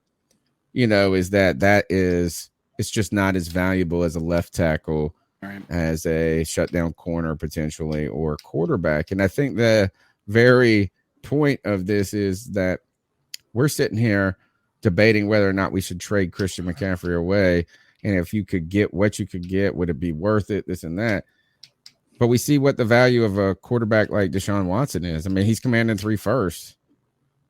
So that's kind of, I think, what Cody has suggested a lot about this. It's not Christian McCaffrey, the player. It's just the team building process that you invested in that. And a lot of it goes back to context. Christian McCaffrey getting paid rewarded for 2 great seasons. And running backs, they do this to running backs. And I've seen some cool studies about this, is like how big contracts have been rewards to running backs, Todd Gurley, Christian McCaffrey, Ezekiel Elliott, not for what they're going to do in the future, but what they did for you at the moment. And so that's kind of just panning out. This is more about a team building thing. And right now, you know what, you got him. And we don't think he's deteriorating entirely. If he could put like just a healthy season together, him and Watson could be magical, dude. Right. So, absolutely. Next call. What's up, Panther Nation? It's Anthony. I've called in a couple times. What's up, Anthony? Good name. Mainly, I just want to call in today to say 2 things. One, after seeing the Russell Wilson trade, I hope the Panthers end up pulling the trigger for Deshaun Watson. Just because I don't know, you're probably not going to be in contention for anything next year.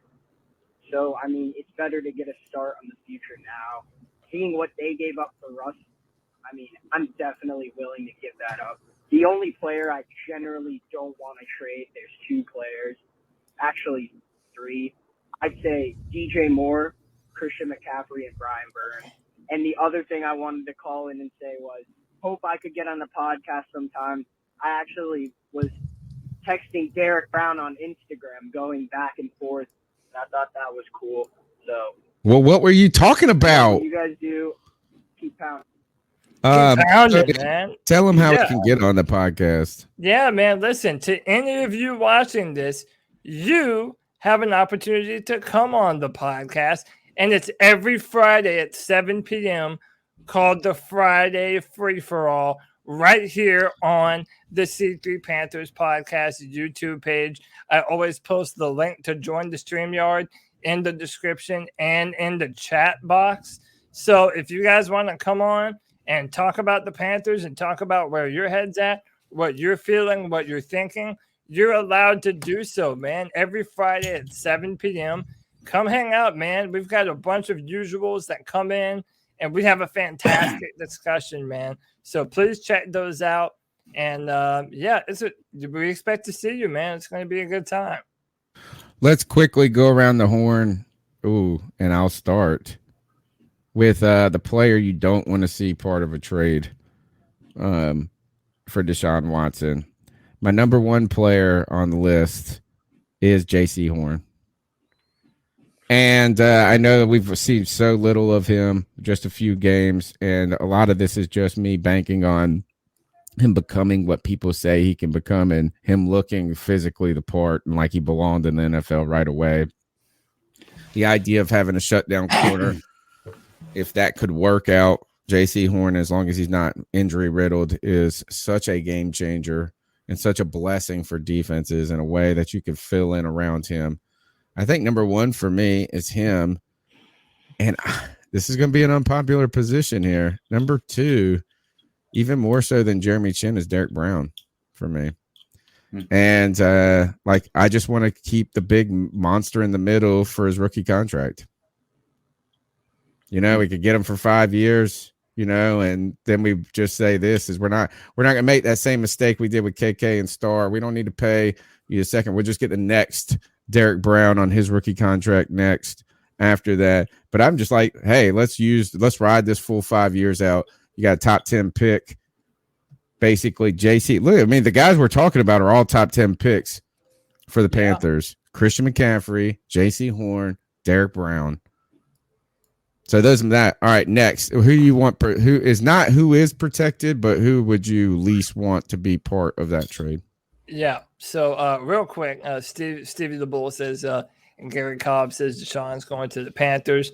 He says someone close to Deshaun. I told him again. Everyone knows someone close to this situation, man. So right now I'm on Twitter. Apparently, Aaron Wilson went on a Twitter space and says that that even the Panthers felt like they came out of the room and that Deshaun was going to the Saints. That was all really, really stupid. It's like you're hearing so many conflicting reports. We're just going to have to find out when we find out, and I do think that will be tomorrow. By the way, I'm doing my best to block these assholes in the chat that are coming in with these fucking terrible names. I'm doing my best to get rid of them as fast as I possibly can. I haven't been paying attention. It's terrible, dude. Racist Back bullshit. to your original question.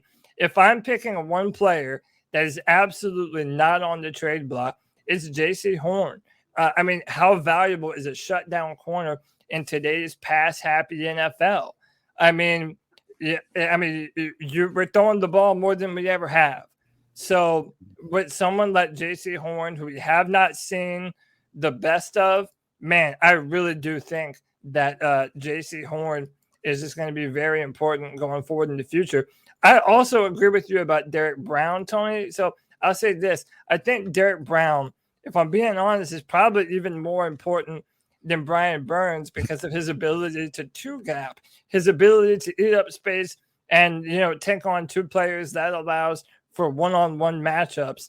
And I do think that's important. My only problem with that, though, and this is my problem with Derek Brown being drafted where he was drafted, is that those big-time run-stuffing defensive tackles, you can kind of find those in the back end of the first, later into the second and third. Agreed. Guys, guys that... But we picked him, though. You can do that, but we didn't. We picked him, so we might as well keep him. Yeah. Are we talking defense only, or just player in general? Dude, people do this, dude. I don't know. And see, I'm hoping that it blocks them all, man. Here's what I'm gonna do. I might add some more fucking moderators. Please. All right, go ahead. Go ahead, Greg. Well, are we talking defense only, or just any players? No, just any player. Like, who's the one player you just would not want to see part of the Deshaun Watson deal? Like, I mean, not that you need to protect. Like, you not like I won't talk about it, but just like, hey, man, I wish it wasn't that guy. Okay. Well, for me, then in that case, it's DJ Moore. Like, Okay. if you include him in the trade and get Deshaun Watson here, and DJ Moore's gone, what does he have? I mean, I feel like that's probably more important than Christian McCaffrey, to be truly honest with you, because was Robbie Anderson going to be his number one target? If right, that happened, that's almost a replacement. I think him and DJ Moore, like it's almost like all of a sudden the Panthers' offense would just decline without DJ Moore. We're sitting here going, man, who's our guy? Right. And some people even wonder if DJ Moore is the guy. I mean, ain't no DeAndre Hopkins by any means at this point. It doesn't feel like so. It's like, man, it's like, what do you do then? You can't afford to go pay. You're going to kind of put him in the same position, in the same space that we had with Cam Newton, which was like, hey, we got Cam Newton and Philly Brown, Brenton Burson, good luck. Right, and then there'll just be this whole debate about not having any talent around him. CK, any player that you would hang your head on, just be sad, moment of silence for if was part of the trade? I think it would be, it just would be so bittersweet to see Deshaun Watson play here without us seeing what Christian McCaffrey could be with an actual fucking good quarterback. Yeah. I get the value of getting rid of his contract, but geez Louise, man, like being able to have those two in the same offense. I mean, I just cannot imagine like what despair I would feel if I could not see them. If we're gonna have him like think about that disservice to Christian McCaffrey. His first year, the only year he had a healthy, an actual starting QB that got us to the playoffs was his rookie year, and he had to basically play second fiddle to Jonathan Stewart that year. He still did a good job, don't get me wrong, but he wasn't like able to come in and be the game changer that he's known to be. And then it's been Kyle Allen, it's been Teddy Bridgewater, it's been every other person that you can think of that's not a really good QB. And then now we're possibly getting Deshaun Watson and possibly CMC's on the trade block. It's got to be CMC in my opinion. Imagine if we had CMC, Watson, and Moore. Imagine if somehow or another we were able to keep that trio together. How lethal I think they're going to. I think they have to. How lethal I think that be? Yeah. Oh, man. I mean, that's the excitement that Cody's been talking about for a year and a half now at this point. Yep. And let's just go ahead and say this is that if this works out, I told my man this last night. We did a show, a stream last night on the free agency and the news of just kind of keeping up to date on what was going on with Watson at Panthers meeting. And I told Cody, I said, man, if this Watson joint goes down, you think you got a big head now? People talk about your big head now. This mug's head, we won't even be able to be on the screen. It'll just be like this in this show. And we'll all be like, we'll all be trying to just be like trying to get a little space as his head swells up the size of that hot air balloon that Antonio Brown took the Raiders training camp that year. Guys, you have to understand, man. This is like the culmination of two of my football worlds. But you've been talking about it, dude, forever. Like you have been saying this from the very first moment. I know, man. And you haven't backed off. You haven't backed off for a second. I mean, it is even more so than your Trevor Lawrence kick. I mean, dude, Deshaun Watson was responsible for two of the most fun seasons I have ever had watching college football. Those 2015 and 2016 Clemson Tiger football teams. I mean, that was some of the most fun that I've ever had watching football. Such fond memories of that. And by the way, in that same year, my Panthers went to the Super Bowl and lost, and my Clemson Tigers went to the national championship and lost to Alabama in 2015, man. So it's like, like all these different things that were kind of happening at and around the same time are coming back around, man. And I'm if this can happen for us, dude, I'm over the moon, man. And yes, I'm going to be right along with Greg, rocking my number 4 jersey as soon as that thing goes on sale, man. Next call. What's up, C3? It's Noah here. And you know something? I actually think that we should do the trade scenario 1. I think that I agree with Tony. I mean, like, our defense wasn't what we was playing. It wasn't good, like how it was like years back stuff. I think that Brian Burns could get replaced with another player. But only thing that I want to say is kind of expensive. I mean, even though we know what we did a quarterback for it, I think we should go in on our O-line with it, I think. Tell me what y'all think. This is Noah here, and have a nice day. Keep fighting. He's referencing a show we did last week, trade scenarios for Deshaun Watson, and he's referencing this one here. Let's take this comment down just for a half second, and that is, take this down too. Got crap everywhere. What was the trade scenario? You tell me. You made it up.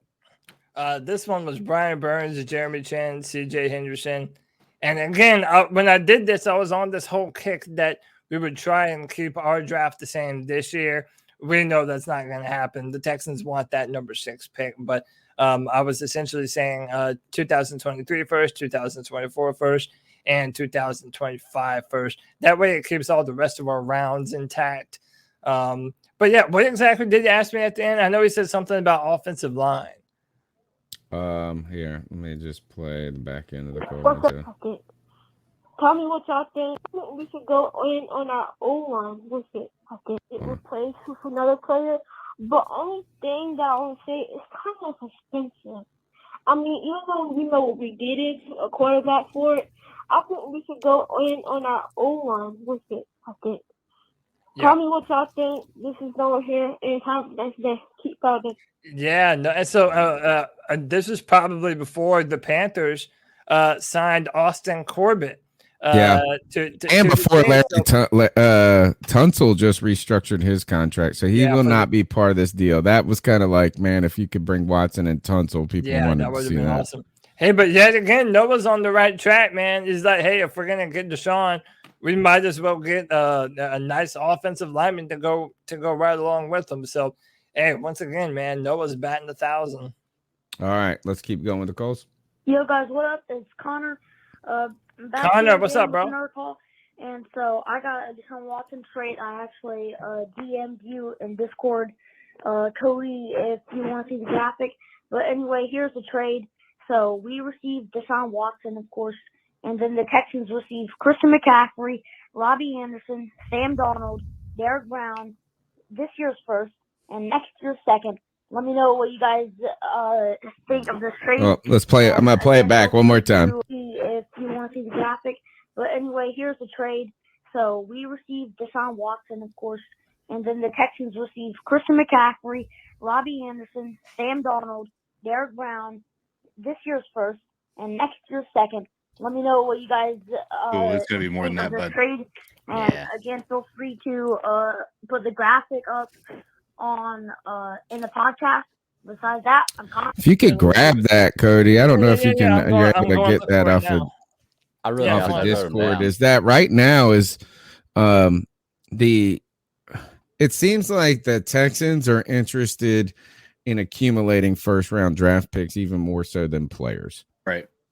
And I think that the players, they're asking for players, but like the requisite offer is 3 first round draft picks and right. And so what Natalie Miller was telling me, 3 first round draft picks, 2 players, and potentially like a 6th round pick or a 5th round pick next year or something.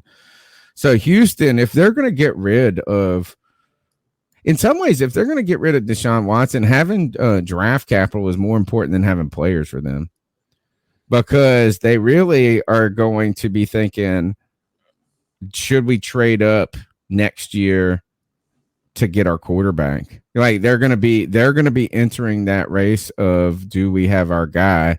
And Davis Mills likely not being the guy they really, really believe that they're going to be planning on, they're going to have to replace.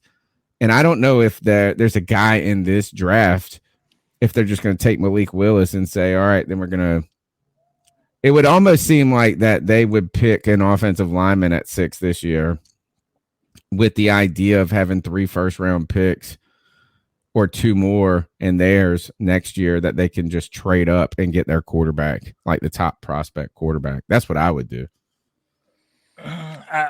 Yeah, I mean, so I wasn't able to find the trade image that Connor made, but I appreciate the effort, bro. And I think that you're on the right track, and that the Houston Texans want our young players.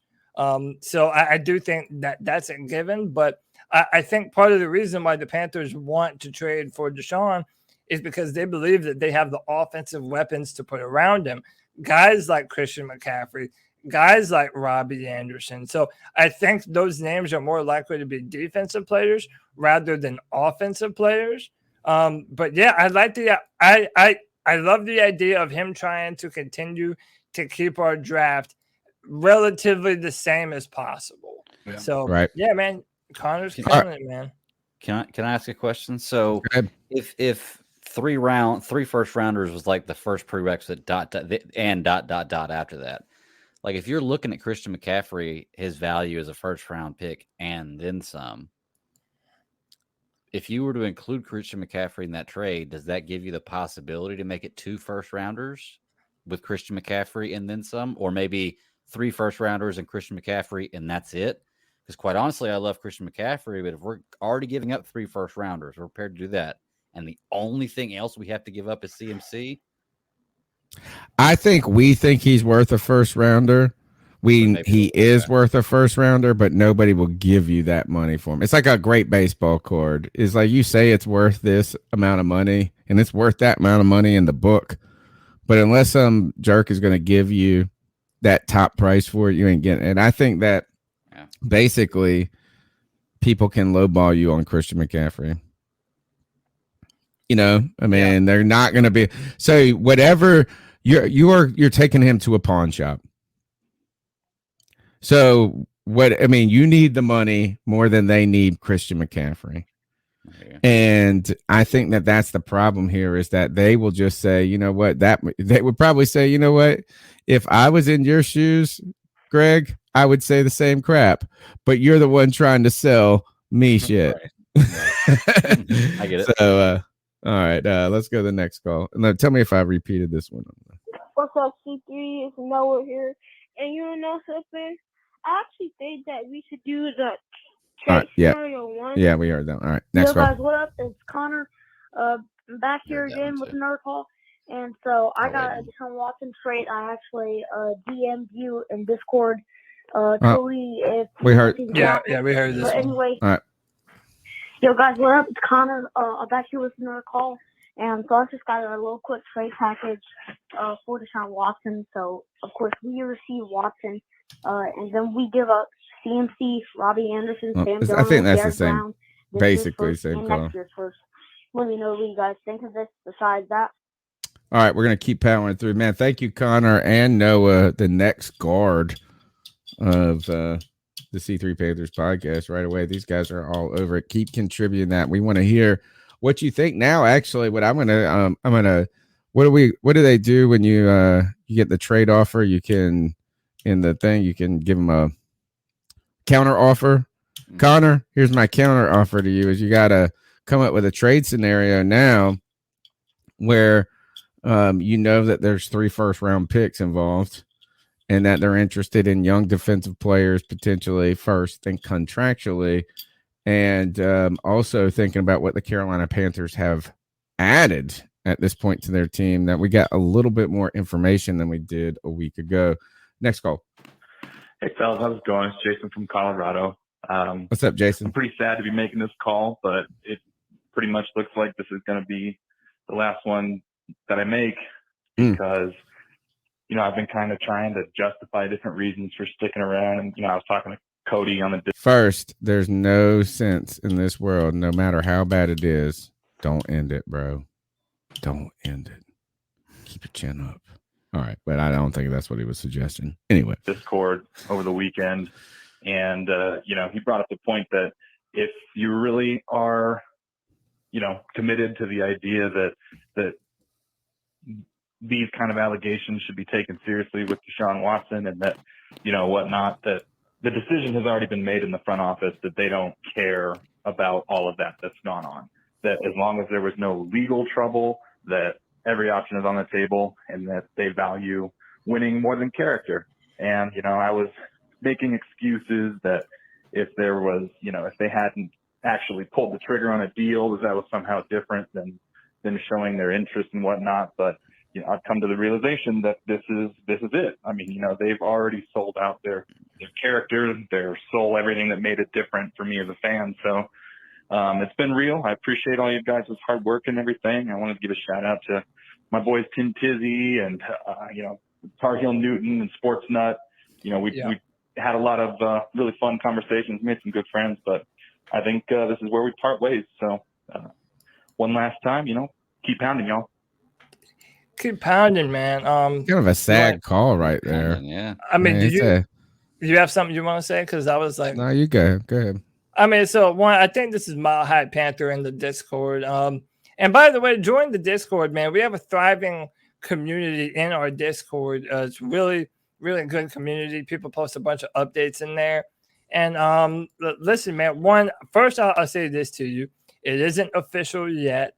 So at least there's that. There's some hope that you don't have to quit your team if it doesn't happen. But again, to your point, it's like I was saying, the fact that David Tepper even wants Deshaun Watson, if you believe him, if you believe Deshaun to be the person that he is accused of being, then our tepid interest in Deshaun Watson should, you know, be enough for you to say, well, no, I can't support the ownership of this football team. Therefore, I cannot support the football team. Listen, bro, we hate to see you go. And you know that here at the C3 podcast, you always have a welcome family of open arms to come to and hang out. If you want to talk Panther football, man, that's never a problem.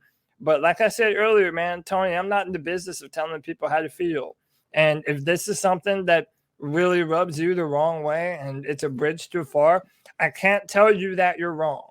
And I just ask that everybody, you know, keeps that same mentality. If you feel some type of way, that's fine. People are allowed to disagree about it. But hey, man, you know we love you, man. Shout out my man, Mile High Panther, dude. Well, sorry. No, go ahead. I was just going to say, I mean, listen, I mean, I respect the heck out of that, right? Regardless of what people's opinions are, right? If you believe that Deshaun Watson isn't, is shouldn't be or should be given vindication or whatever it may be, whatever you believe, right? No matter what, the dude's sticking to his principles, and that's not something you see very often. Like the dude, he admitted to it. He said, "Listen, I mean, I'd been justifying it for a while. Like, if you're going to use the reason why you don't want Deshaun Watson, and that's the reason behind it, that's okay.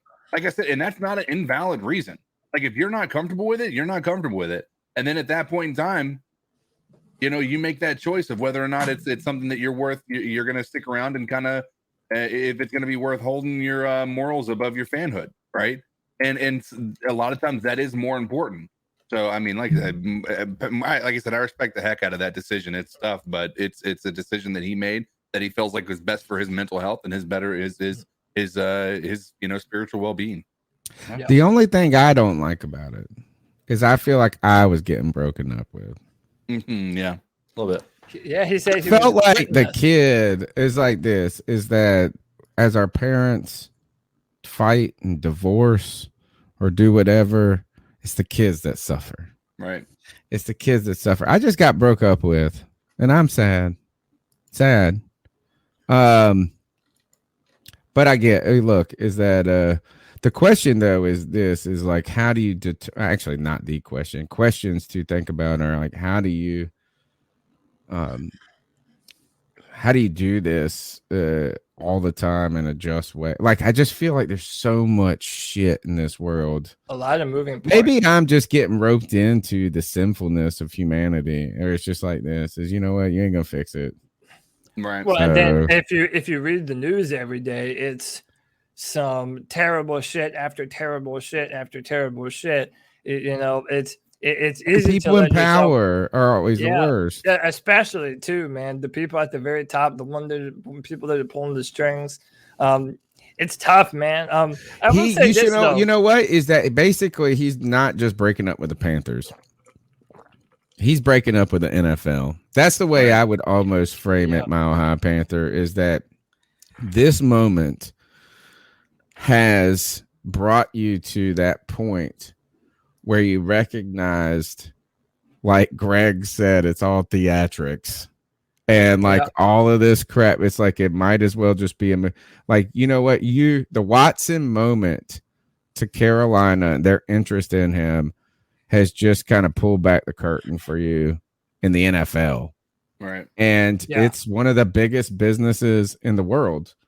I mean, you want to talk about Jerry Jones's love child and how he's paid someone to not associate, whatever it is. Like, we could just, if we keep pulling back the layers, it's sad. This is that the players, they're the ones that they get dumped on so much, like because their misgivings always merit punishment. Like when a player fucks up, we want to stop the earth. We want to kill them, whatever, you know what I mean? Like hang them up basically. But like Roger Goodell and the owners, they're like this untouchable group of billionaires, right? That can do whatever the fuck they want. And let's not act like, oh, they made Jerry Richardson had basically has a plastic heart. He's got like a pig heart. He's so old. He was about to sell the team. You know what I mean? It was getting to that point anyway, where they were already, and then this scandal came up and they asked him to bow out. It's not like they forced him out because they did something. Basically, Jerry Richardson made it easy on the NFL. He said, I'm going to take this one for everybody. Right. Dude, I'll never forget during the NFC Championship game in 2015, my mom and brother had never seen Jerry Richardson before, and they showed him in the press box. And, we're up. I mean, we're destroying the Cardinals, right? And he's got this. He can't move. Like, he's got like this like scowl face on. And he had actually just recently had a surgery on his heart. So they're like, no, what's wrong with that guy? I'm like, well, he did just have like a major heart surgery. But, yeah, he doesn't look like the happiest of fellows, especially knowing what we know about him now. Yeah, man. And I want to push back on what Dylan Walden said. Ray Caruth killed his baby mama, and you're still a Panther fan. One, is that a lot of people weren't Panther fans at all when that happened. So that's like a story that a lot of people don't even know about. Not And he never played football. people, a lot of people. But the other thing, yeah, that's the thing is you didn't go and then try to trade for him. Yeah, and he's in jail. Yeah, like mitigate. You actually took the, they're almost, but probably like how many of these teams have tried to downplay some of this stuff until they couldn't anymore, and then they turn on. I don't know. You know what? Look, I respect that, but I think this is the NFL. I am just to the point where when there's this much money involved, you think Deshaun Watson makes a lot of money? You think he can just pay people off and do this? Check out what a billionaire can do. Mm-hmm. Or, you know what I'm saying? Like, is that the players, the most highly paid player in the NFL is still just marginally influential in comparison to an NFL owner. Yeah. Think about $1 billion. It's 1,000 million.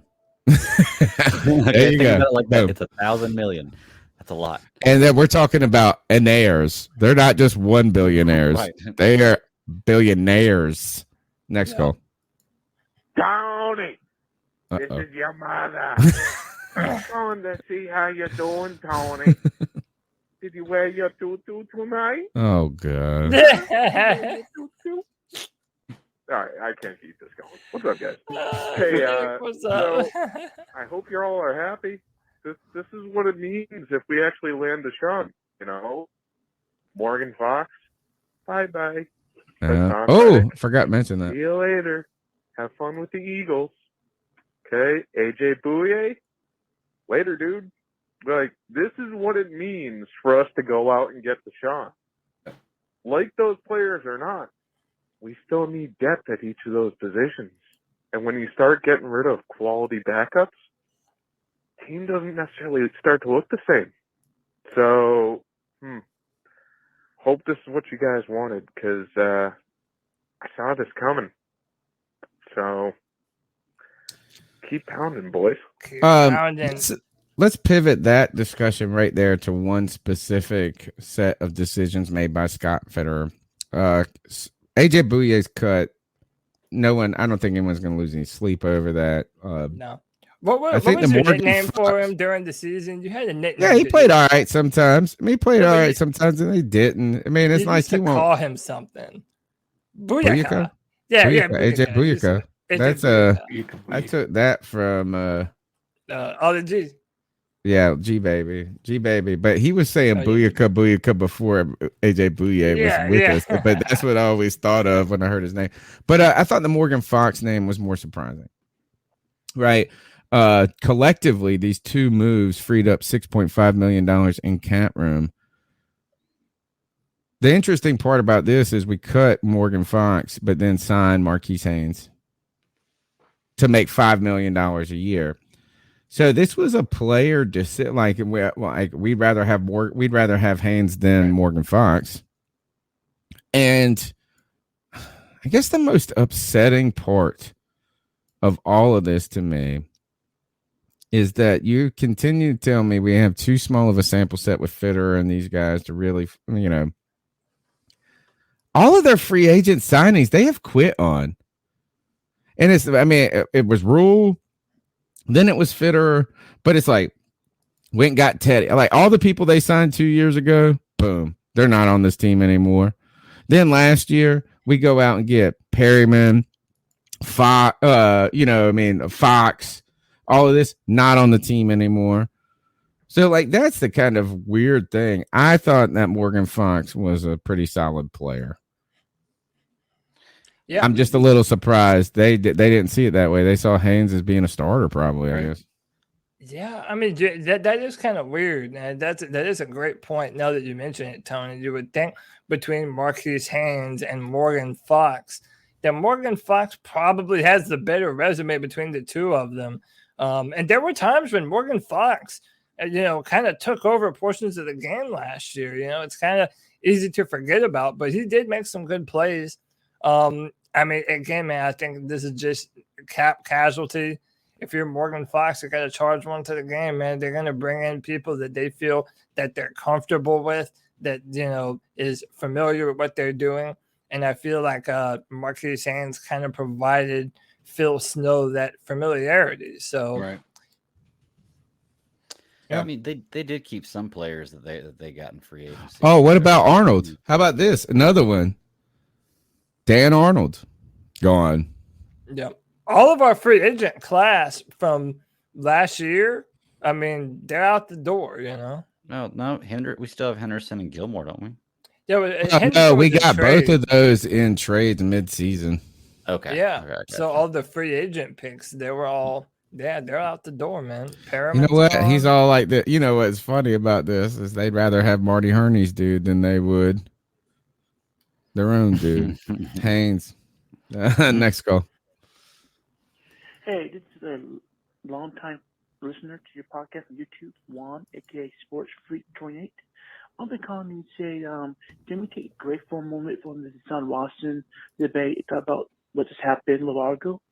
I was looking online, and this, believe it or not, but the Panthers did just make a big splash today, free agency. About an hour ago, breaking news from ESPN, they confirmed the Carolina Panthers had agreed to a term with former Viking safety at Sabre Woods and working on a deal with a former Rams player, Austin Corbett.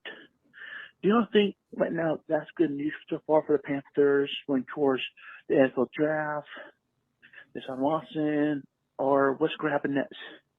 And do you think maybe the Panthers might be met some players like they're going to let go and play again, like Dante Jackson to play corner, a safety with J.C. Horn?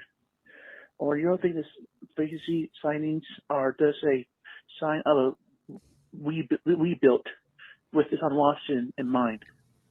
Yeah. Because I'm just listening to your podcast and was going around online and found out the breaking news by the Panther from an hour ago is I want to say one thing. This is actually good stuff for us right now at the moment for defense. And for offense, I'm thinking if we do trade a player, it better not be McCaffrey because McCaffrey is good in offense. I know he's hurt, but at least we should use him at the moment, which we should do is offer a small package deal in draft. Does he move up from the later round pick to the second round pick in case one of the players that we want on offensive line, like the offensive lineman goes or the quarterback goes, we have a backup to trade down from our assist pick for another offensive line to get. I just want to know what do you think about so far about the two signings at the moment during this crazy Deshaun Watson debate? Do you think it's a good move or not? So far, I want to give it like maybe a B plus for now. This for defense and offense, probably a C for now until we see what to do with the draft. That's what we can see for the rest of this week. So I just want to say thank you for your podcast. I love y'all so much. And great night. Keep pounding. Thank you, man. Fantastic call. Fantastic call, man. I mean, yeah, I feel like I talked so much. Maybe you guys want to jump on this first? Well, if we're just talking about the two signings that we had, I absolutely love them. I mean, it seems like it's weird because every time I hear about a trade or a signing with Carolina, I'm insanely excited about it. And, sometimes they work out, sometimes they don't. Like certain things, I don't think the Henderson one worked out as well as I thought it was going to. I like the Gilmore trade. I just think that these free agent pickups were positions that we needed with players that have proven. So I'm willing to pay for them, and I'm really, really enjoying what I've seen so far, or liking what I've seen so far in free agency.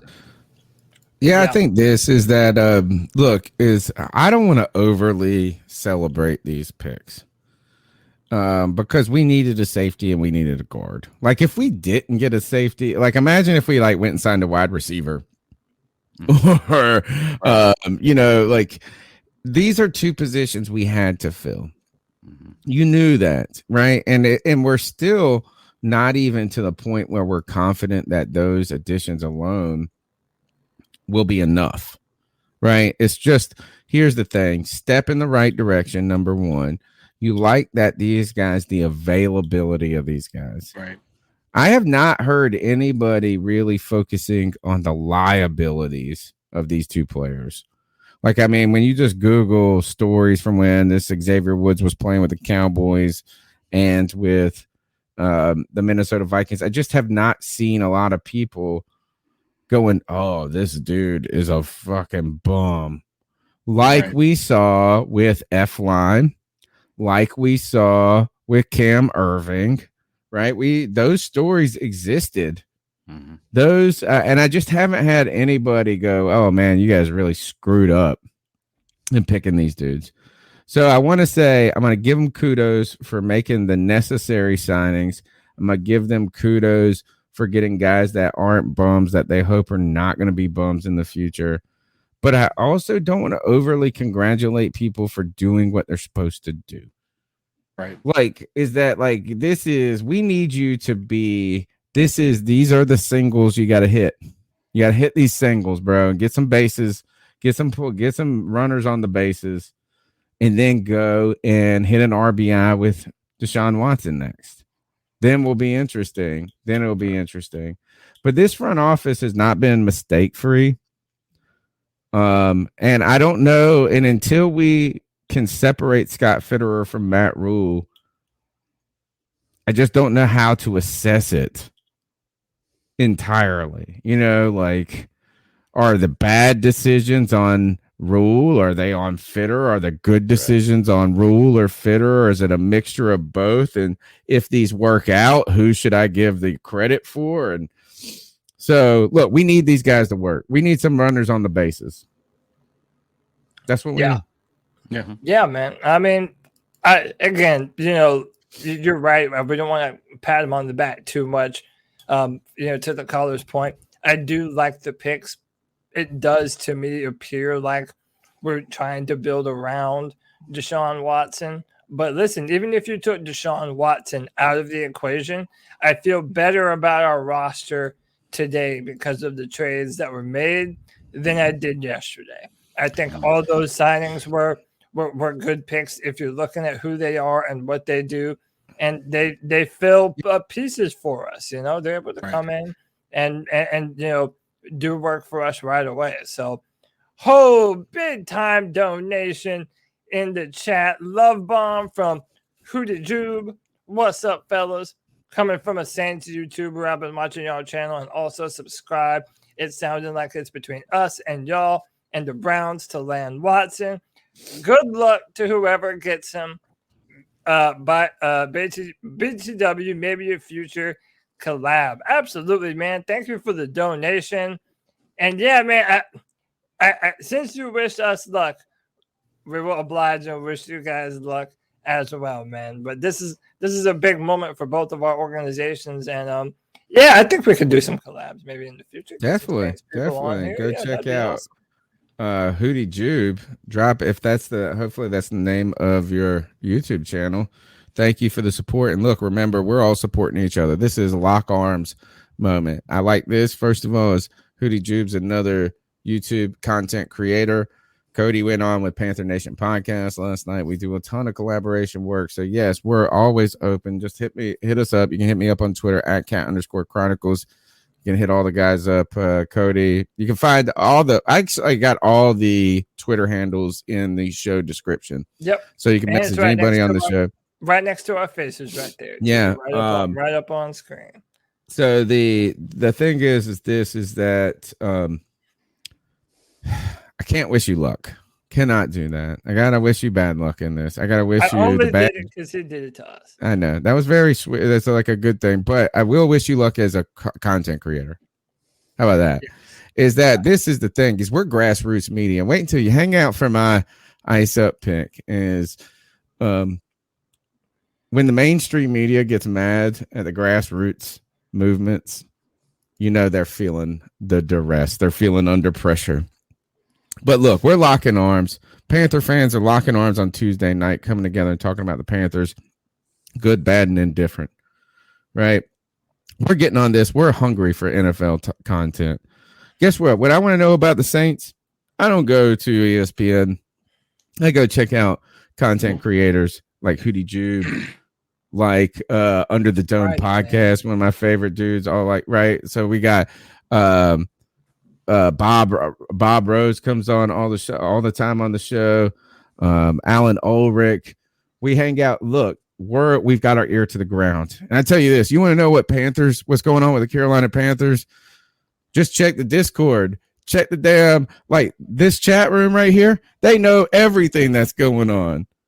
They're going to know this. They'll be like this. I saw Deshaun Watson walking his dog, and that dog had a blue shirt on.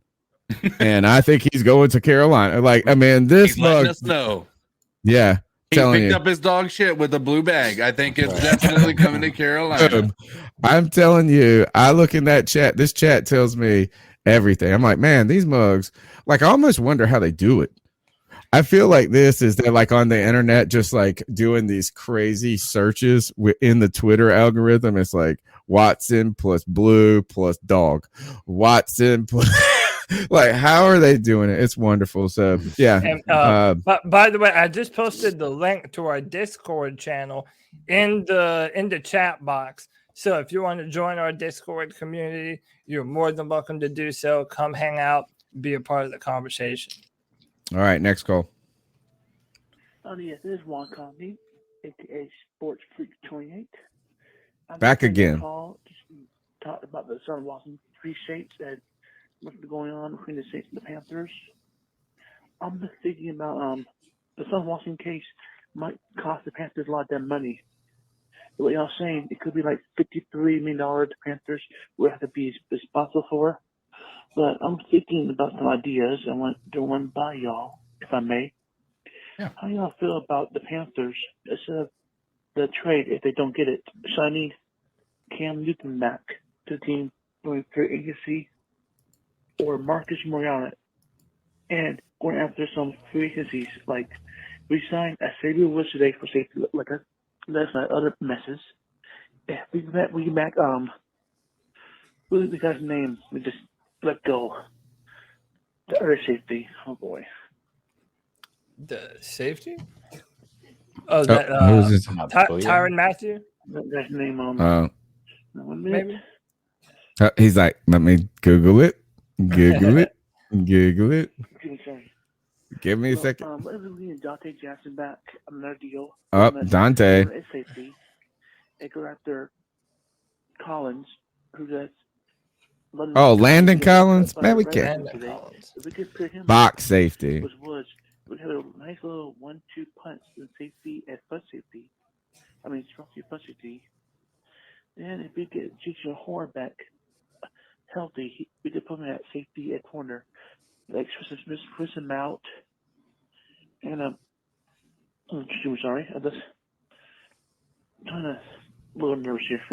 It's all right, man. It's all right. We're going to talk about this part of the call, and then we got a lot of calls coming on, so we appreciate your support there. Landon Collins, I don't think is a great fit for the team.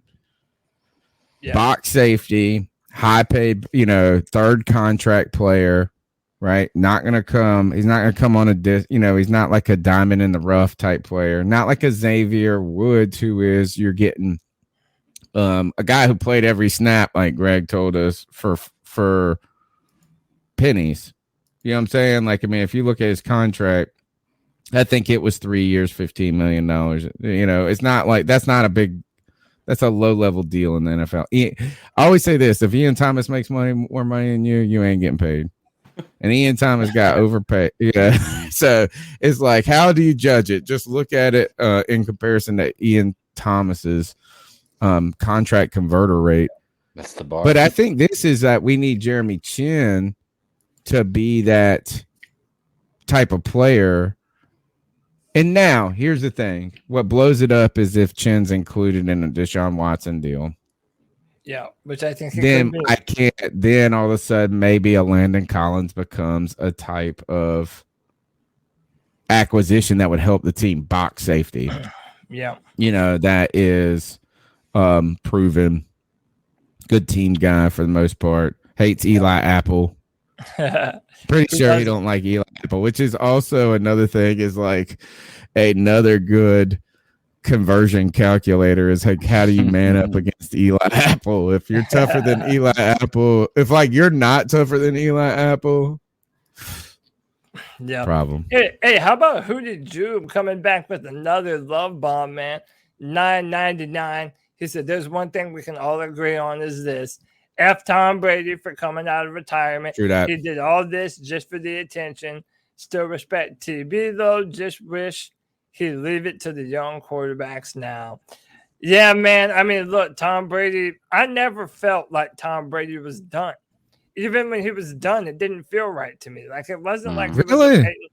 Yeah, dude, it wasn't like he was a Peyton Manning or a Brett Favre that was like out there just looking old as shit, like they shouldn't be out there Oh, anymore. okay, right. Yeah. Like, I mean, dude, his last pass get that he that. ever threw, his last pass that he threw was a beautiful touchdown pass. Yeah, to I didn't Mike think he Evans. was going to retire. I thought he was going to be a Tennessee Titan. I thought he was going to like force his, way Yeah, out. Try to see if he can win multiple with multiple teams. That would Like be more than cool. just 2, yeah.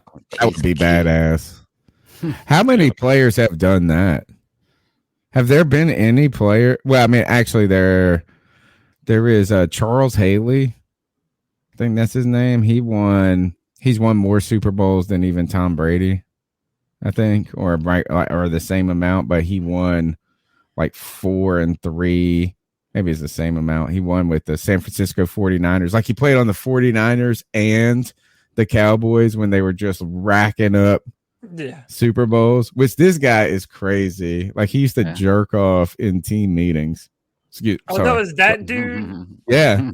Yeah. God. And like, he is like, at the same time, these stories are crazy, wild, and disturbing, but like, he is funny, dude. He went on this podcast with Fred Taylor, and he was just trading jabs, and they were trying to judge something. They were trying to make fun of him about that stuff, and he was just coming back at it. It was wonderful. But I wonder, how about this? Is just stick on that Tom Brady joint for a moment. You're right. It's like, he didn't look done. He hasn't looked spent. Yeah, he was like number 2 in MVP voting. He almost won the MVP. So the thing about it though is that like, once he said he was retiring, you're like, man, I saw this one tweet and it was like, he got one fight with Giselle and he's like, I'm going back to work. Screw this. I can't. Like, he has nothing but football. I think that's the problem for a Tom Brady. He doesn't have anything else but football. Like, even his like crazy dietary programs are just all built for his football longevity. Like, his identity is so intertwined. Like, what does he do during the day? Like, he must be so bored. Like, he's not probably he just not like, you see Aaron Rodgers pick up a guitar and do some stuff or go high. Like, it's like Tom Brady is just football only. I did think this is interesting. I heard Dan Patrick and them talking about this. The poor schmuck who bought Tom Brady's last final touchdown pass football in an auction for $581,000. Oh my Lord! 2 hours later, Tom Brady announces he was coming back. 2 hours later. Yeah, it was like right after. It's like, there's a very close. Mm-hmm.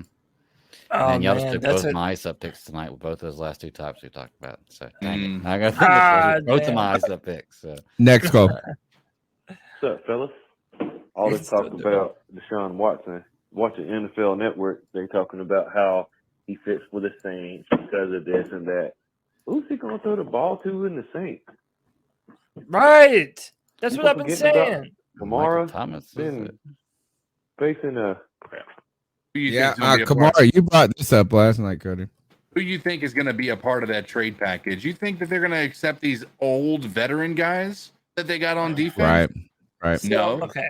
I was trying to go through their roster and look at what young defensive players they could be willing to trade.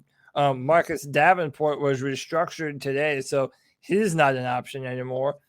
Chauncey Gardner-Johnson is potentially on that list. They drafted a young corner out of Stanford last year named Paulson Adebo, who is a very good corner, played very good for them last year. He could be in consideration. Outside of that, those are the trade partners that New Orleans could send. And as far as, the offense, you're basically depending on Deshaun getting the ball to Michael Thomas religiously. And if Alvin Kamara is playing, using him to run the football. I think probably the biggest selling point for the New Orleans Saints is the offensive line. But again, no Teron Armstead. And I don't know if the Texans, they might say that they want one of those big-time offensive linemen to put in front of their young quarterback. So, I mean, every single way that you lay this out, I genuinely do believe that the Panthers are the best option for not only Deshaun Watson, but for the Houston Texans. I think Deshaun would have some of the best weapons in the NFL, bar none, if he's playing in the Panthers offense. And then at the same time, I think the Texans are very interested in our young defensive players and our number 6 pick in the draft. I think they're highly interested in. So I just think, from both of those two parties, I would say yes to Carolina, but I'm just a dirty homer. All right, next call. The NFL has done a great job making us forget that Alvin Kamara is facing criminal assault charges and possible prison time, yet there's no talk about how long he's going to be suspended, huh? That's right. Yeah, that's a good point. Alvin Kamara, if there's one player on a team, you're like on a team you hate that you love, right? Is there a player on like your top hated teams in the Saints, the Falcons? Like, is there one player that I like on another team? It's Alvin Kamara. Everyone likes Alvin Kamara. Me and my brother were talking about this. It's like, who doesn't like Alvin Kamara? The guy is just the guy that got his ass beat in that club, but he don't like Alvin Kamara. Next call. Yeah. What's good, Panther Nation? It's Anthony calling in. All I can say from this point on is my fingers are crossed that we do land this superstar, athletic freak of a quarterback. You can take that how it is. I personally just think with the signing of Foreman, that means that McCaffrey is potentially in this deal. Just because we drafted a running back last year, I don't really see us running a committee. If we do trade too much for Deshaun Watson, well, at least we have the quarterback, the top 5 quarterback. Right. I mean, we really haven't seen any signs from this team moving in a positive direction. And I think that's why David Tepper wants to make this move. Like, he wants to put our team in a position for the future. So just wanted to call in. Love the show, guys. Keep it up and keep pounding. My fingers are crossed, but I feel like we're going to be hearing something within the next 24 hours. So I think so. Yeah. Keep pounding. And let's bring Deshaun. Wonderful, man. We appreciate the support. We're going to keep pounding through the calls. Hey guys, what up? It's Connor. Back here again with another call-in. What's up, Connor? This one, guys, I'm not sure if you guys will actually end up playing this on the podcast, but I would like to audition for the C3 Panthers podcast. I'd love to chill with you guys on Tuesdays and Fridays nights and all that kind of stuff. Email me if you guys would let me come on the show and talk with you guys. My Gmail is Connor Jordan. You might not want that on the air. All right. It's all right. All right. Well, we're going to hold it back this. How about this? Is you message Cody last name? Yeah. Look. On Connor, Discord. Connor, message me on Discord and message me on Twitter too. And dude, we'll definitely see about getting you, letting you have some spots. And also, again, man, Connor, this is for you. This is for Noah. This is for absolutely everyone. You can be a part of the Friday free-for-all.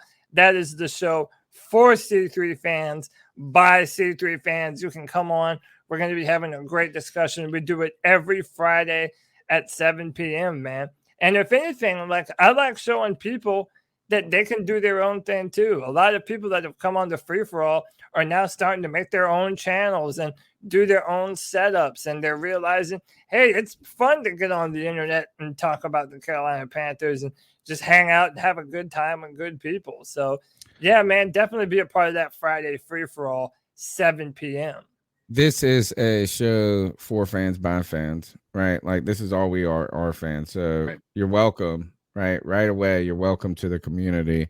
Friday night is the night that we give, like, the open forum to anybody, not anybody, but to Panther fans, right? So, Connor, that would be a great place to look. There's some cool personalities that are emerging on Friday nights that are making their stamp on the C3 Nation, right? In a part of our community, is that you got some regular mainstays. So I think that's a great place to kind of start building your brand.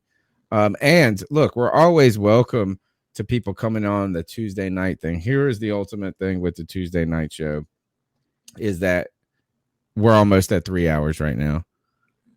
And we still have like 8 calls to go. So we have to be, so we can do some spots and we can do some different things for some guests like that. But like we have to be cautious about expanding the Tuesday night show. But look, there could be great collaboration opportunities in YouTube Shorts. Like I want your creativity, Connor, to come to the C3 channel. That's right. That's what I want. I want your creativity to come through to us. And what I mean by that is, how can you see our channel growing with you and with other Panther fans? How can we continue to interact and make cool content? And I bet you know a lot cooler ways than I do. Numbers 252-228-5098. Hey guys, it's Joey again. And you guys reminded me of a point that I wanted to call in about earlier, but I forgot. And now I remember again that that people are saying, "Oh, I'm going to quit the Panthers if Deshaun Watson signs." And you have all those. You have people that always the threat to boycott is so powerful these days, and I don't know why, because it's so dumb. Because these are people that, if here's what's going to go on with these people, they're going to do that for 1 or 2 games, then we're going to win. Then everybody's going to be talking about the Panthers like we're it's going to be real finally fun on the right track again. Then they're going to watch on TV. Then they're going to get the itch to go back to the stadium, and they're going to go back to the stadium, and they're going to be fans again. And the ones that doesn't happen to, well, they weren't really fans anyway. Or they're just a minority. How about this? Let's not call them not fans. To feel like they fit in the city, which maybe they didn't. Maybe they did. Who knows? All right. So here we're gonna fast forward to the rev. Wow. I don't like to call people fake fans or not real fans. Like I think this: if you cheer for this show one time, then you were a fan in that moment. If you smash that thumbs up button one time, you were a fan in that moment. I don't know. I want more fans. That's it. More fans. And this kind of ties into the last call with Connor. Me and Tony and CK and Greg, we're always talking and thinking about ways to continue to grow the channel. And look, just in the past couple of years, I mean, the amount of subscribers that we've gained, our channel is bigger now than it ever has been. And we're always thinking of ways to expand content and do new things. And yeah, I definitely see us later on, wanting to bring in more people to do some cool things related to the channel too. This is a fan channel. Tony, you started it with this motto. This is a podcast from the fan perspective. And that's what we are, man. Fans who really care about this football team and want to put forward our best work and continue to cultivate this community. So hit that like, hit that subscribe button, hit that notification bell. Dylan Walden talking about fans says quality over quantity.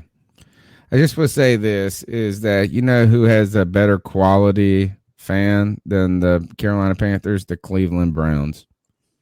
Those poor fuckers have been cheering for misery forever. But I watched that 2015 season. It was so fun. I was high-fiving everybody. I walk around. And I don't care if I high-five a grandma in Walmart and she only knows Luke Kuechly's name. It was so fun. I want both quality and quantity. I want happiness. I want dang Super Bowl, please. Such a big conquest. This is what's so cool about doing this podcast for 10 years now. Think about this. It's like we could be 10 more years, no Super Bowl. We could be like the Super Bowl is the prize. Don't you put that on me, Tony Dunn. Aaron Rodgers has only got one, dude. Yeah. You know what I'm saying? Like, it's not easy to get. I need it. That's what we want. I don't care if it takes fake fans. I don't care. Actually, I don't know if I won't say I don't care. Jason cares. He will not sell his soul for a dang Super Bowl. But boy, that I cannot tell you how fun the podcast was in 2015, bro. Here's it was my the easiest 15 weeks in a row where we were undefeated. It was like here's my only thing here at that time. That content, like I understand what they're saying, and I agree with you, Tony. I wouldn't want to call somebody not a fan because you're entitled to stop liking or like something for whatever reason you want to. And if this feels like it's gone something personal to you and it's more important to you than pulling for a football team, then that's fine. I understand your decision. But if you truly feel that way, Tony, you said it earlier, you can't be a fan of any team. Not only that, you really can't be a fan of any content in America. Because behind every bit of content you read, there's something dirty going on. Yeah. I promise you there is. And especially the just C3. like everybody. Huh? Especially C3. Yeah. You pull behind that cart right here and you get a drunk 40-year-old. I guess it all comes down to how much you're willing to put up with. But once again, we don't know what happened with this. It's all accusations. And if he's found not guilty of anything, then who are we to judge this man and say that he was, I just don't like the true fan thing. It's like this is I like Batman, Greg.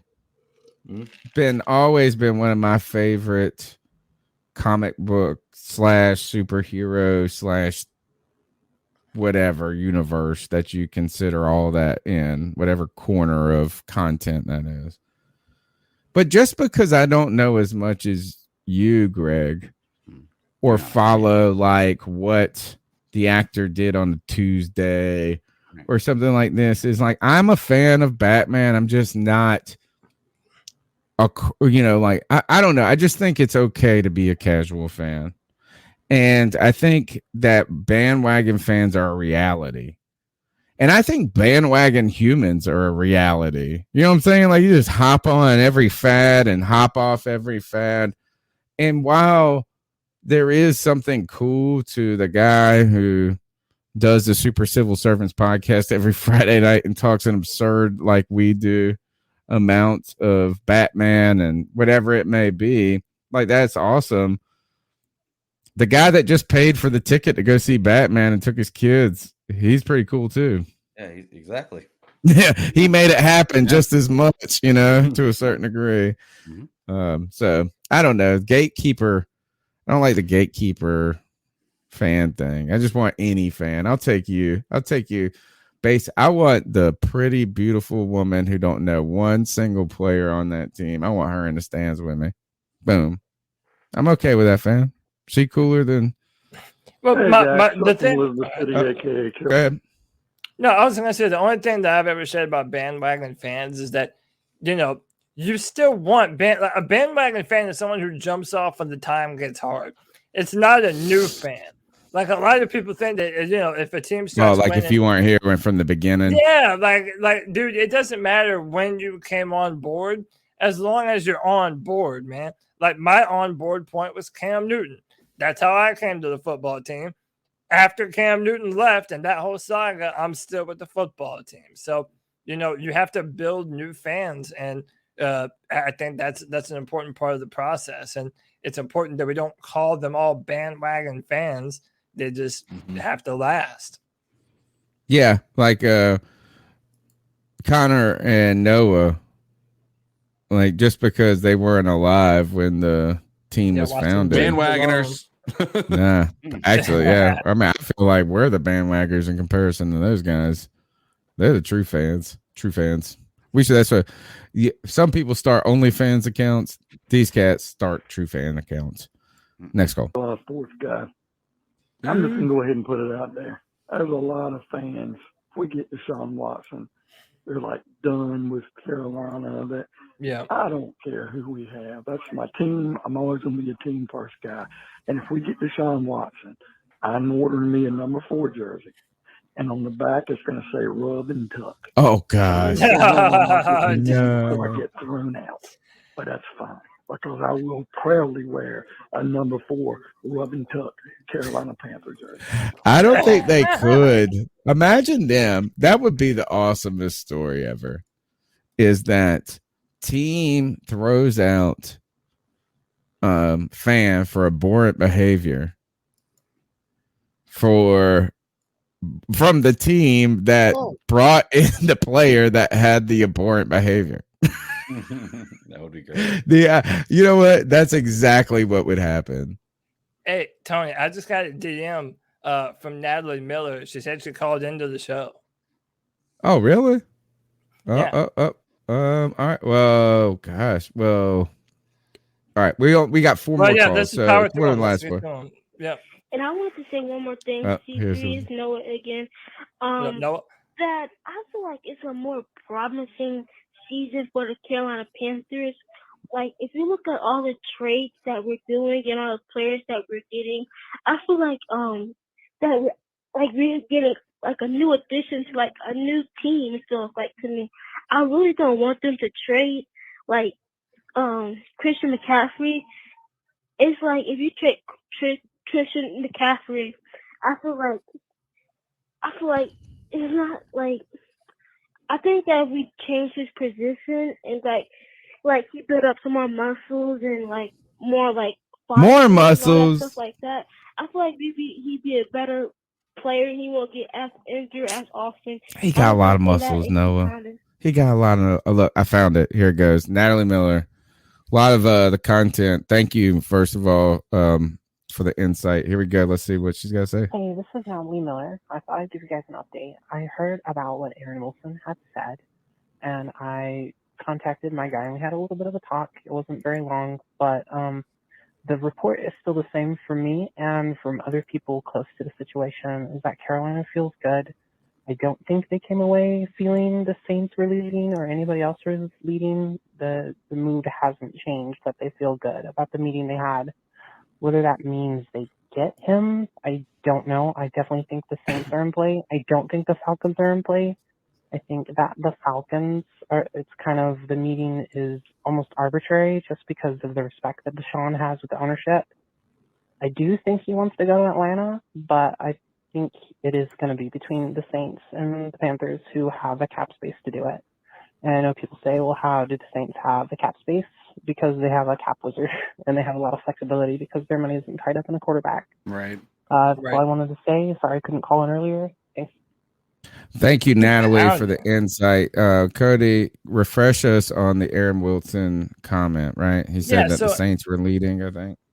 Yeah, Aaron Wilson, and I can even pull up the tweet here. Aaron Wilson, he's from Pro Football Network. He just recently did a Twitter space, and he continues to say that even the Panthers think that Deshaun has the New Orleans Saints as their number one, as his option. And this is getting retweeted. It's going all around Twitter. So, again, like I said, at the end of the day, we're just not going to know until the news breaks on its own. Natalie and a bunch of other people have been on Twitter sharing a lot of good information about how the Panthers are, they felt confident about the trade that they made. So I found another Twitter post about this. David Tepper was in the room with Deshaun. So was his wife, Nicole. Both Matt Rule and Fitterer were in there. There was a bunch of people that were in on that meeting, and I really do think they were trying to let Deshaun know that this entire organization is all behind Deshaun Watson. So I mean, I genuinely think the Panthers have done everything that they can at this point. They've exhausted every avenue. I can only hope that the Panthers openness this entire time in wanting to trade for Deshaun, I hope that means something to him. Deshaun believes that he's been innocent this entire time, and really the Panthers have been the only team that has pretty much been believing him this entire time and has been comfortable in trading for him, even before the legal issues were cleared up. So I hope that means something to him. Time will tell, man. We'll have to find out. I think that is this is on the verge of me being crass. I can't say the word because we got Connor and Noah listening. But Watson truly would be a blank if he says to the Houston Texans, "You got to take this worst deal with the Saints," just because you know what I mean. Like I just don't feel like the Saints have the firepower really, right? Yeah, to do what we didn't think originally we had the firepower to do. Right? I mean, for the last year and a half, we've just talked about the Carolina Panthers not even being able to pull this off if they wanted to. And right now, out of the teams that are offering everything, we're offering to the Houston Texans the best deal. Right. As Natalie mentioned to me, is that like this is the deal that they like the most. It's almost like it's a Watson. At what point are you going to stop being a blank? At what point are you going to stop being our headache? Can you imagine in this meeting, Tepper saying, "And if I fire this guy right here,"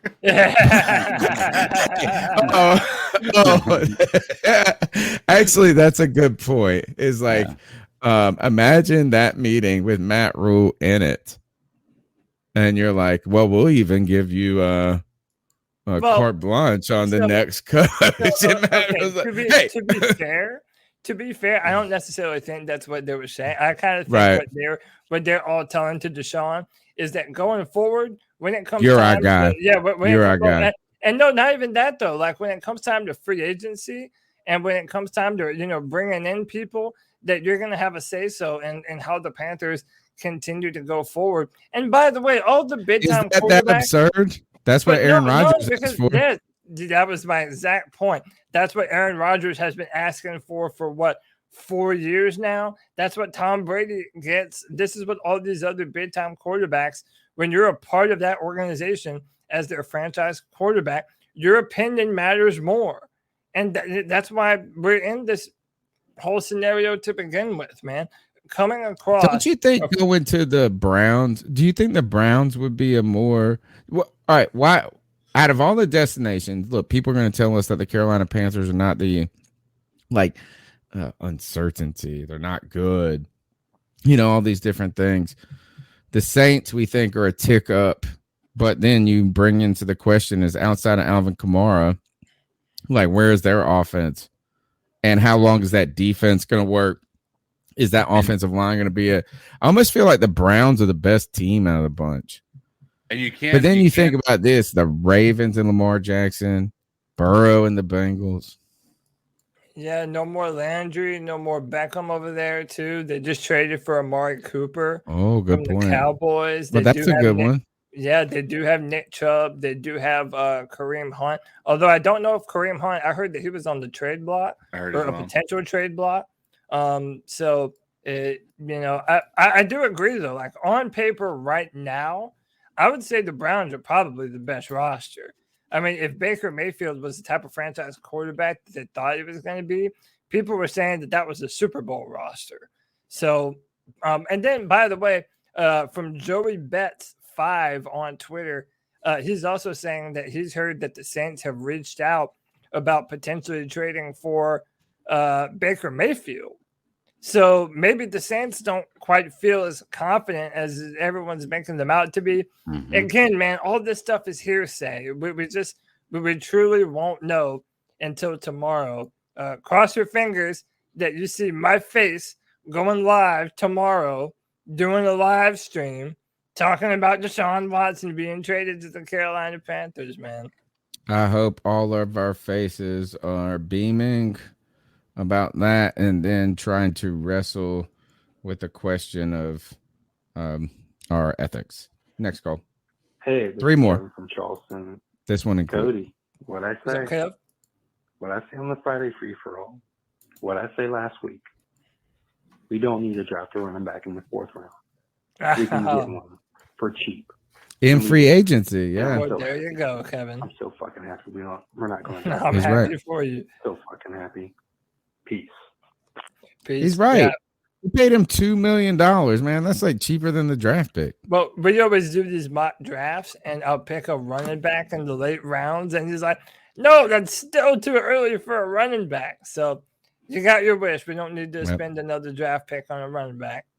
All right, next call. Probably will. Hey guys, this is Chuck Yeah, from right. Elizabeth City, aka Chuck? Carolina Sports Guy.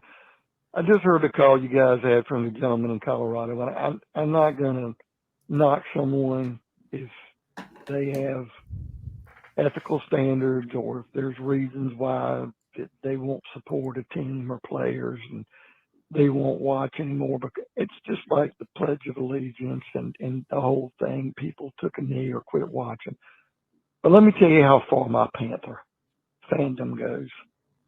When this ship is going down and taking on water and we're sinking, and there's blood in the water, and we're going down, let me tell you something, guys. Here come the sharks. What do? I bite the damn shark. That's not something like that. As a Panther fan, I keep panting. I never give up. I don't care if we've got the communist leader of North Korea playing punter for us. It doesn't matter. I'm a Carolina Panther fan. That's why I've got the tattoos. That's why I support the team. It doesn't matter. It's like I'm pregnant for the rest of my life with the Carolina Panthers, and I'm going through labor pains, and that's why in the story. He said, "Bite the shark." I bite the shark. How about that? He don't even punch the shark in the nose, right? Isn't that what you're supposed to do? Is punch it in the nose? He said, "Nah, I bare my teeth." Yo, Chuck from Elizabeth City chooses violence, y'all. I like that. We need that energy, man. Look, I've been saying this too, man. If we're ever gonna shed that wine and cheese crowd type of image, that's the kind of mofo you need on your side, man. Ready to ride or die for some Carolina Panthers. That's my shit. I know. like Bite near, man. Don't get in the dog pile with Chuck. There's some weird crap. There's some mean stuff that happens at the bottom of the dog pile. Oh yeah. Biting sharks is one of them. Man. Biting DJ Shark. Oh, next call. Last call. Hey, what's good, man? This is Fitterer. Shout out to y'all, man. Been watching y'all what's going on, for bro? a while now.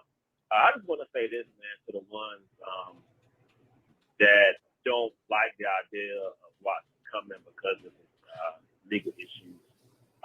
I'm not one to, say I know anything, because none of us do. But I am skeptical, right? Like, when I hear these things, I don't think one way or the other, but I am skeptical in a sense to where, they was in court for 6 hours and came out of there without him having any criminal charges, right? That says something. So now he has 22 civil cases, civil suits, or whatever you want to call them. And like I said, I'm not saying he's totally innocent. I'm not saying he's halfway innocent. I'm not saying he's guilty. I don't know. We don't know. But I look at it like this, and this is why I'm skeptical of what's going on. If you took somebody in the room, if you took 22 people and put them in separate rooms and you went and you punched them, all throughout your city, you're going to get arrested, within a matter of 24 hours, if not killed. But anyway, so I'm saying that to say, a lot of people look at it and say, okay, 22, there's got to be something there. I say 22, wait a minute, that's a missuspicion. If you go around town and smack 22 booties, you're not going to get arrested 2.5 years later. That is a good point. Like, yeah. So that's all I want to say, man. Is we got to stop with these pitchforks out just because of things you hear in the media and stuff like that. I'm not saying that he's innocent, not saying he's guilty. I'm just saying let's just not judge the guy, until everything is out. And even then, you still really don't know the truth. Because sometimes innocent people go to jail, and in this case, sometimes innocent people lose civil suits. But that's all I want to say, man. Keep down I think here is the thing is that like we're just trying in our own way, in our own universe, in our own life, to navigate this world the best we can. Right. With this type of these unfortunate incidents that happen, these circumstances that happen. Like Cody says, we pick and choose winners and losers in this a lot. You know, who we hate, who we love, who we demonize, who we forgive. But that is something that's kind of interesting is that, and maybe the money, the power, the influence is one thing. Then you can see the other people that are going, the money is what people are after, some things like that. And, but he's right. There's this guy that at this place, I mean, this was years ago, but somebody at this place I work at that they tried to apply for a job with another name. Like they reapplied like years later. They had as a part-timer, like a small low-level position, but like they used a different last name and stuff. And they were a random booty grabber. That's what they were. Like this person, the reason that they weren't fired because of this, but it happens while they're at work, and then they tried to get a job. They didn't get the job. First of all, a guy found out that they were fake applying under somebody else's name. But this person went to another town. Like he went to Raleigh, North Carolina, and was grabbing booties in Target. Just like randomly walking up to people, and that mug got arrested right away. The random booty grabber got arrested. That is so. I don't know how people look, but I will say this: he's right. You punch a person in the face, you're gonna get arrested usually right away, particularly with video everywhere, social media, lawyers everywhere. But on the other hand, the flip side of that coin is there's a lot of crimes that go undiscovered and unpunished all the time. So while you know, I mean, it's like there's plenty of people who drove home drunk last night that didn't get DUIs. That doesn't mean it didn't happen. So it's tough. This is tough. Don't random booty grab. Only grab booties that want to be grabbed. Right. Consensual booty grabs. Consensual booty grabs. Consensually win some football games. I think that's about. Oh, last topic. The only thing we haven't talked about is this, and there's not even a lot to talk about because it's 3 hours later. But we got 0 compensatory picks. This is again, as you guys continue to tell me that Scott Fitterer is a genius, and that it's Matt Rule the script. Like, no, actually, there's some stains on the Scott Fitterer resume. I don't know if CJ Henderson is one just yet. But I would say the dubious free agency decisions he's made and when I say dubious is what I mean is that none of them have panned out, right? Is none of them are with the team anymore. So that's kind of funky. He's in on every deal. The one problem I had with Scott Fitterer last year was all that trading around to allocate and get more picks was just squandered. And another example of that is, I guess, the lack of compensatory picks we were able to get, because I would say it's probably because of acquiring Cam Newton, maybe, and Gil. I don't know why, but I was told that Stephon Gilmore would get us a pick. I think that's going to be next year. Okay. Would that be for Dante Jackson too? If Dante leaves, is that also up for next year? But no, is that but then it's about who we also get this year, and we've gone out and gotten Corbett.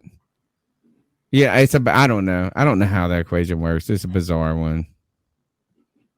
But I guess it would be next year is like how you figure it out is, but I'm not ready to sanctify Scott Fitterer just yet. And don't tell me he came from this place that got Russell Wilson. He also came from a place that just traded Russell Wilson. So, yeah, and was he there when they traded 2 first-round picks for Jamal Adams?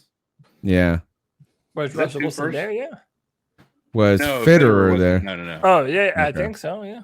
He wasn't. We hired him that same offseason. Okay. Interesting. So I don't know. Man, the jury is out on Scott Fitterer for me. Like I have less reason to hate him than I do Matt Rule. but he hasn't done anything yet to make me just think he is impervious, like that he's good yet. So we need Give a him lot. some time. I like what he's doing so Okay, far. I hope so. That's the C3 Panthers podcast, brought to you by CarolinaCatChronicles.com, where every Tuesday night we chop up the latest Panthers news and opinions from the fan perspective. We've been doing this for 10 seasons. We haven't missed a Tuesday. If we do miss a Tuesday, we do it on a Wednesday or a Thursday. We haven't missed a week, bro. Even I went to Paris for 2 weeks and I still got this dang joint done. So we appreciate it. We do it because, hey, we don't got no choice. We're like Chuck, pregnant with these pains. And every week we have a contraction on Tuesday night at 9 p.m. And the last contraction of the evening comes with the longest running segment. That is the Ice Up segment. It's our homage to Steve Smith, where we tell someone to ice up, toughen up, to get it together. Everyone is fair game. Politics, sports, whatever you want, whatever in this world you feel needs to ice up, son, you get a chance to do it. Who is ready to go? I mean, yeah, mine both got mentioned like back to back in the middle of the show. I was going to ice up Tom Brady for playing the back and forth game. It feels like Brett Favre again, and I'm just ready for it to be done. And then I was going to ice up the guy who paid $500,000 for that ball, and then 2 hours later, it was the most expensive paperweight ever. Like, poor dude. He's always going to be able to say this is the last ball Tom Brady threw before he retired the first time. Right. That's right. And you know what? We should almost ice him up for being too early. You know, he's a little too early to the party. Like, I mean, everybody knew that this was a possibility. Yeah. Well, there were 23. It was a auction, and there were 23 people in the auction. I think it was a silent auction, and they were thinking it was going to go over $1 million, but it didn't even get half that. But he was the winner of the 23. He was the schmuck. Yeah, man. But just there's so much more stuff you could spend that much money on than a football. Don't get me wrong. I'm a collector.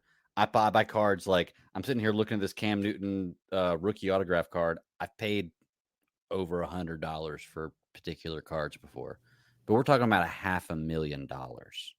$500,000 for a piece of pigskin. I mean, I get it's memorabilia, but there's just so much more money. He wants to buy the last Bitcoin, dude. Mm-hmm. Oh, you know what? There's going to be a moment where there is a last Bitcoin. To be mined, yeah. It'll always be around, but to be mined, yes. Like the final Bitcoin. I wonder if you could like preserve it. Can I get an NFT of the final Bitcoin, and how much? That sounds like a dope movie. The final Bitcoin. No, CK, say that for me. The final Bitcoin. Yeah, there we go. All right, who's next? I'll go, and it's just a simple one, and I talked about it a little bit earlier, but I'd put a tweet out earlier about Deshaun Watson and basically saying, like, if it was a highlight of Malik Willis throwing just a beautiful pass from his 30-yard line all the way down to the 29-yard line, and it was a laser right where it needed to be. Just one of those types of throws where you're just hoping to be able to see that in the NFL from your quarterback, right? And we just haven't seen it in a long time. And so I just said, listen, this is videos like this make the Deshaun Watson discussion so much more scary, because if any of these guys are capable of living up to that hype, then it's going to be hard for us to say we won this trade, right? If Malik Willis is on the board at 6 and we could have drafted him and kept all these assets that we're talking about and had the exact same, if not a better quarterback than what Deshaun Watson is, not saying it is going to happen, but those are the possibilities. And, obviously there's risks involved. And one of the things I always said with that is there's also risks involved with Deshaun Watson. No debating he's a good quarterback, but he's also only had one coach his entire career playing, right? That's it. People don't realize that, but he's only ever had one offensive scheme, and that's Bill O'Brien's. And so doesn't mean that he's not a good quarterback, but there's risk involved. He hasn't played in a year. Well, so I put this out there, and one of the most loyal fans to the podcast, Panthers Buzz FSU, obviously said just stop talking, and I said no. And he said, basically he was saying that he's going to keep the receipts because I've constantly talked about where there's no shot we're getting Deshaun Watson, all this stuff, and I have, and I've verbally said I don't want to give away so much for Deshaun Watson, and I've kind of maintained that. I'm also open to the idea of getting him, but I'm not, like I said, I'm not sold as Cody is, right? So he's talking about that. Now, I want you guys to understand, Panthers Buzz FSU is the most optimistic fan we've ever had, right? At the beginning of every season, Except for Cam Newton, he hates him. Yeah, Sam Darnold is the greatest. He's going to take us to the promised land. Teddy Bridgewater's a really good quarterback. You guys will see. He's talking to me about receipts. And if I wanted to, I could go back on all these podcasts and show these receipts. I'm not like I've iced up people for receipts. I'm not a fan of receipts. Like receipts are just kind of like one of these things that are just a matter of lame, ain't it? We all have receipts, every single one of us. All of us can go back and say, yeah, I said that about that person. Maybe it wasn't the greatest take, right? We've all done it. Don't come out here and say receipts when you have a paper trail of being somebody who's made the wrong move, just being an optimistic Panthers fan.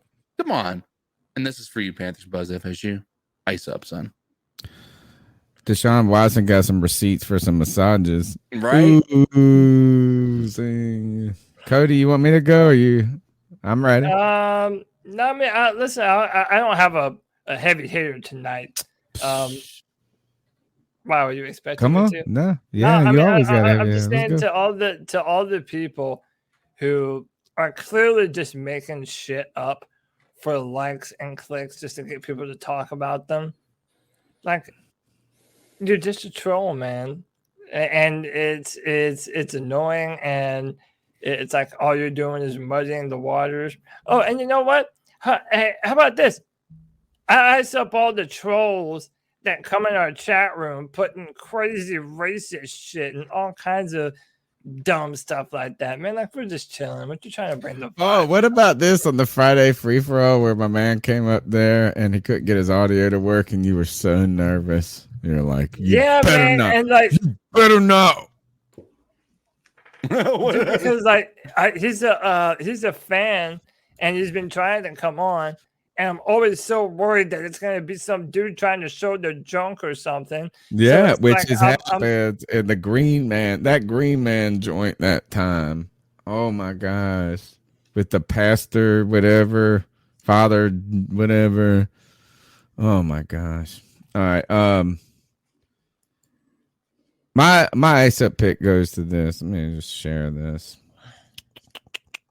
Share my screen. How do I do that? I do it right here. Share. Should have been cooler and ready for this. I'm icing up this Clements Michelin. She wrote this. Russell Brand is the new Joe Rogan, and I'm the one he warned you about. So right here is that she is kind of railing against Russell Brand, who I am admittedly late to the party on finding and discovering his YouTube channel. Right? Like, I mean, but I have been watching it a lot or a decent amount, not a lot, but I gotta watch it. And it comes up in my algorithm now. But she goes on and she's trying to talk about how ultimately it's another comedian who has capitalized on their brand, which I think she would be better off probably taking that a little bit more as the kind of crux of her argument. But ultimately that they're using conspiracy theories. She said basically she calls him to peddle. He's peddling conspiracy theories. And that he's just another comedian with a big platform that is kind of just capitalizing on the clickbaity lustiness of his fan base. And she goes to this, she writes this, or humor me for, she says this, Brand suggested maybe we're jealous because Rogan's viewers trust him. When she says she's talking about mainstream media, like professional journalists. She goes, and humor me here, we're frustrated to see the same people who criticize the media for using incendiary headlines chase clicks on YouTube by stoking fear of an unnamed enemy, urging people to believe there exists a deeper hidden truth that only the guy with a podcast can possibly reveal. Maybe we roll our eyes when said guy delivers such cutting bits of analysis, come word salad as that's messed up. That's a messed up. I feel like it's a messed up phrase. As Putin puts Russia on nuclear high alert, we ask how many sides are there to the story that may lead to World War III. I'm not the only one who noticed Brand's Joe Roganization, which is a term she invented right here, especially in the midst of his comments on Russia's invasion of Ukraine and on Canadian Prime Minister Justin Trudeau. Twitter. Now this, I did laugh at this Chloe Combe, who described him as basically Joe Rogan dressed as Jack Sparrow. Now that did make me laugh. I ain't gonna lie about that. Oh, and then she goes on to say, dressed as Jack Sparrow at a wellness retreat. That's even better. Here's what I'm kind of icing up about this is number one, these terms like they and this, like, so she's saying he's a conspiracy theorist, and I think what he kind of is a cynic of. Now he is kind of hippie-ish. I ain't gonna lie about that. Like, he's gonna eat his peyote and try to interpret the world and think that we can do this without governments and like we can all be hippies that live together in this greater truth or whatever. But here's the thing I don't like about this is I feel like this is you trying to demean someone else's success because people don't trust you. Yes. 1,000%. So you're trying to tell us like how uncredible he is, like, or discredit, whatever the lack of credibility he has, because he's just a comedian. What I like about Russell Brand is he just reads shit. And I can think what I want about it. Like, I can feel like he's an over hippie guy. I can do all this. But I really feel like she has an agenda here. And I feel like media has an agenda. And all of a sudden, we're just supposed to care so much about Ukraine and this and that. And, like, not that I want people to get bombed or this and whatever. But, like, we fucking invaded Iraq. Yeah. You remember that? And now Fox News is saying, I think anytime, I saw a lady on Fox News, she said this, she said, I think anytime you invade someone's sovereign territory, it is a war crime. I was like,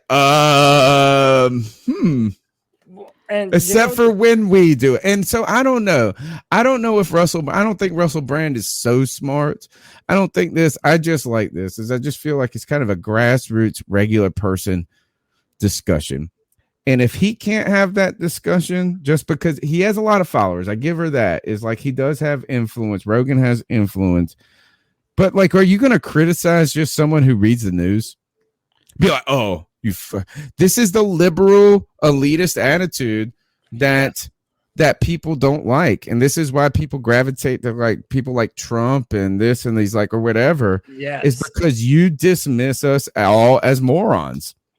Yeah, and you don't think that it's if to make a football analogy on this is like, oh, the people on the C3 Panthers podcast couldn't know anything about football. Oh my God, they're just a podcast. Well, I can tell you this: y'all are a fucking bunch of idiots. You went and traded for Sam Darnold. If you actually listen to Russell Brand's show, he always opens it up with, how are you, you lovely 5 million awakening souls? And he's like, he tries to prevent or he tries to present both sides of the story. And see, a lot of the times the point of view that the mainstream corporate media is giving you, like they are pointing your vision in one direction, so that one direction only. Get the shot. How about this? Is at the end of the day, we're a year later or whatever, and Kyrie Irving doesn't look like an idiot. No. How about that? Is that not fucking crazy? What I'm trying to say is this. You're right. Pointing them in one single direction is just listen to us. Just listen. Do as you're told.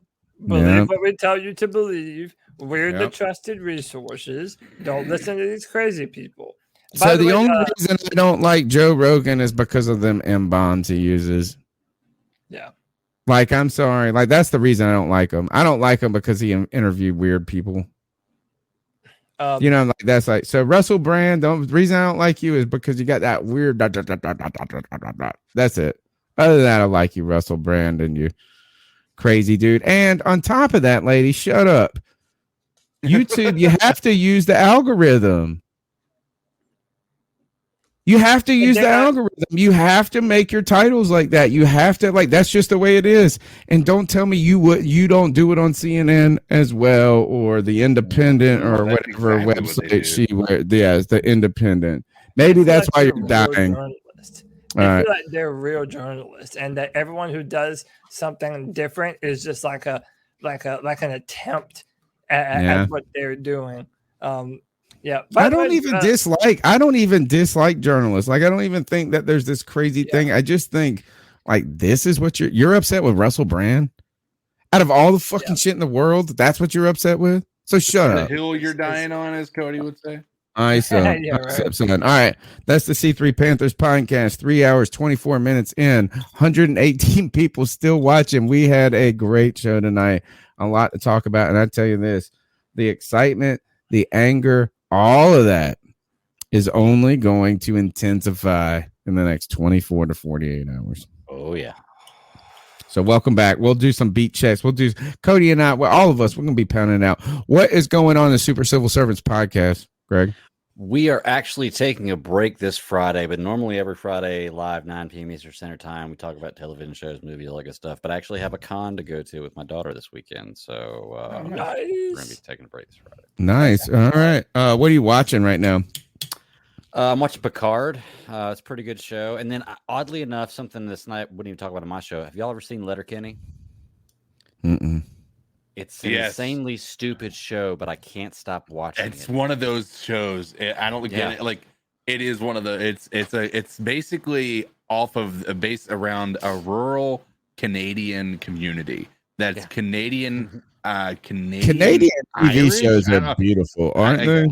Yeah. Oh gosh, dude. And it's just like it's. I'm trying to think of the right way to put it, but they talk in such a way that, like, I think Americans wish they could talk. Yeah.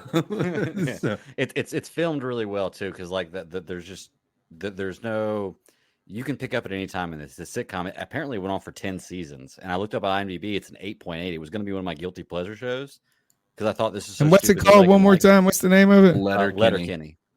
Letterkenny. I think it's on Hulu. Yeah. Is it a Canadian show? Yeah. It's from Crave TV. All right. My buddy loves Canadian stuff. What was that? What's the one about the hotel we all watch? Schitt's Creek. That's a Canadian show. Show too. But there is this one he's been telling me to watch, and I have not done it yet. But just from the name alone, I feel like we have to all watch it. Little Mosque on the Prairie. And it's about this mosque in like some random like country Canadian town, like some like, you know, and it's just it's a stupid, silly comedy. And one other thing I want to put off of that, I just saw it on Netflix. I think it's called Barbarians, and it is a Norwegian show, but they don't have the dub. It's dubbed, and it looks all right. But have you seen, like, I'm watching The Last Kingdom right now. I like stuff like this, like the Vikings and stuff. But this one is a spoof Barbarians, where like they're like crazy barbarians and like they do this stuff and like it's just a spoof on being a Viking. It looked fantastic. So interested in that. Hey, you should check out. You like The Boys, right? The television show. Oh yeah. Well, I was going to ask you about that. Is that cartoon one worth watching? It is. It's like 8 11-minute clips. It's not even really that big, but it's like 8 different artists, 8 different storytellers. It's really well done. Like if you like Star Wars Visions on Disney Plus, where they do the same kind of thing, you'll like this. All right. CK, where can they find you? You can find me everywhere. Code Dizzle Allen. You want to watch me stream some Escape from Tarkov, you can find me on Facebook Gaming at Code Dizzle Allen. You can find me on Twitter, TikTok, YouTube, all those locations, and just hanging out. All right, man. I appreciate you guys being on the show. Cody, where can they find you when we're not streaming on this mug every day? Yeah, so I'm hoping you'll be able to find me right here tomorrow doing a live stream saying Deshaun Watson is a Carolina Panther. But you can always find me on Twitter at Cody Lack, CODYLAC. You can find all my written content at drafttech.com, where I am the analyst for the Carolina Panthers. And I invite everyone to come on the show and be a part of the Friday free-for-all every Friday at 7 p.m. It's your show to be a part of. We have a great time every single Friday, especially this Friday, man. I have a feeling it's going to be one of our bigger Friday shows ever. So tune in, be there. I want to thank all the callers tonight, the 104 people as I speak right now that are watching this show 3 hours and 30 minutes in. To think about this, we're in our 10th season. At one point, I was worried when we launched the cat call segment that we weren't going to be able to get calls. And to have a segment where people, and like we were planting calls, I was like asking my friends to call like in and, trying to get this segment going. The idea that I've got over 200 people that wanted to hang out and talk with the Carolina Panthers tonight live, 108 still hanging out as I talk about the little mosque on the prairie or whatever else I want to talk about in these waning moments of the show. Big lift up to me. And when I see the successes of other channels out there, sometimes again, I'm like, man, we grind. I want more. But I got to take this as a fucking win right here, bro. As a W, I got a lot of Panther brethren. And we're not done growing, man. We are not done growing. This isn't even our final form, man. So hit the like, hit the subscribe, man. Be a part of this C3 community we've got going on. Take us out of here, brother. C3 Panther Nation, let's manifest this together, y'all. Put some 4s in the chat before we go. I'm hoping to be seeing you tomorrow. Until next time, Panther Nation, keep pounding. Keep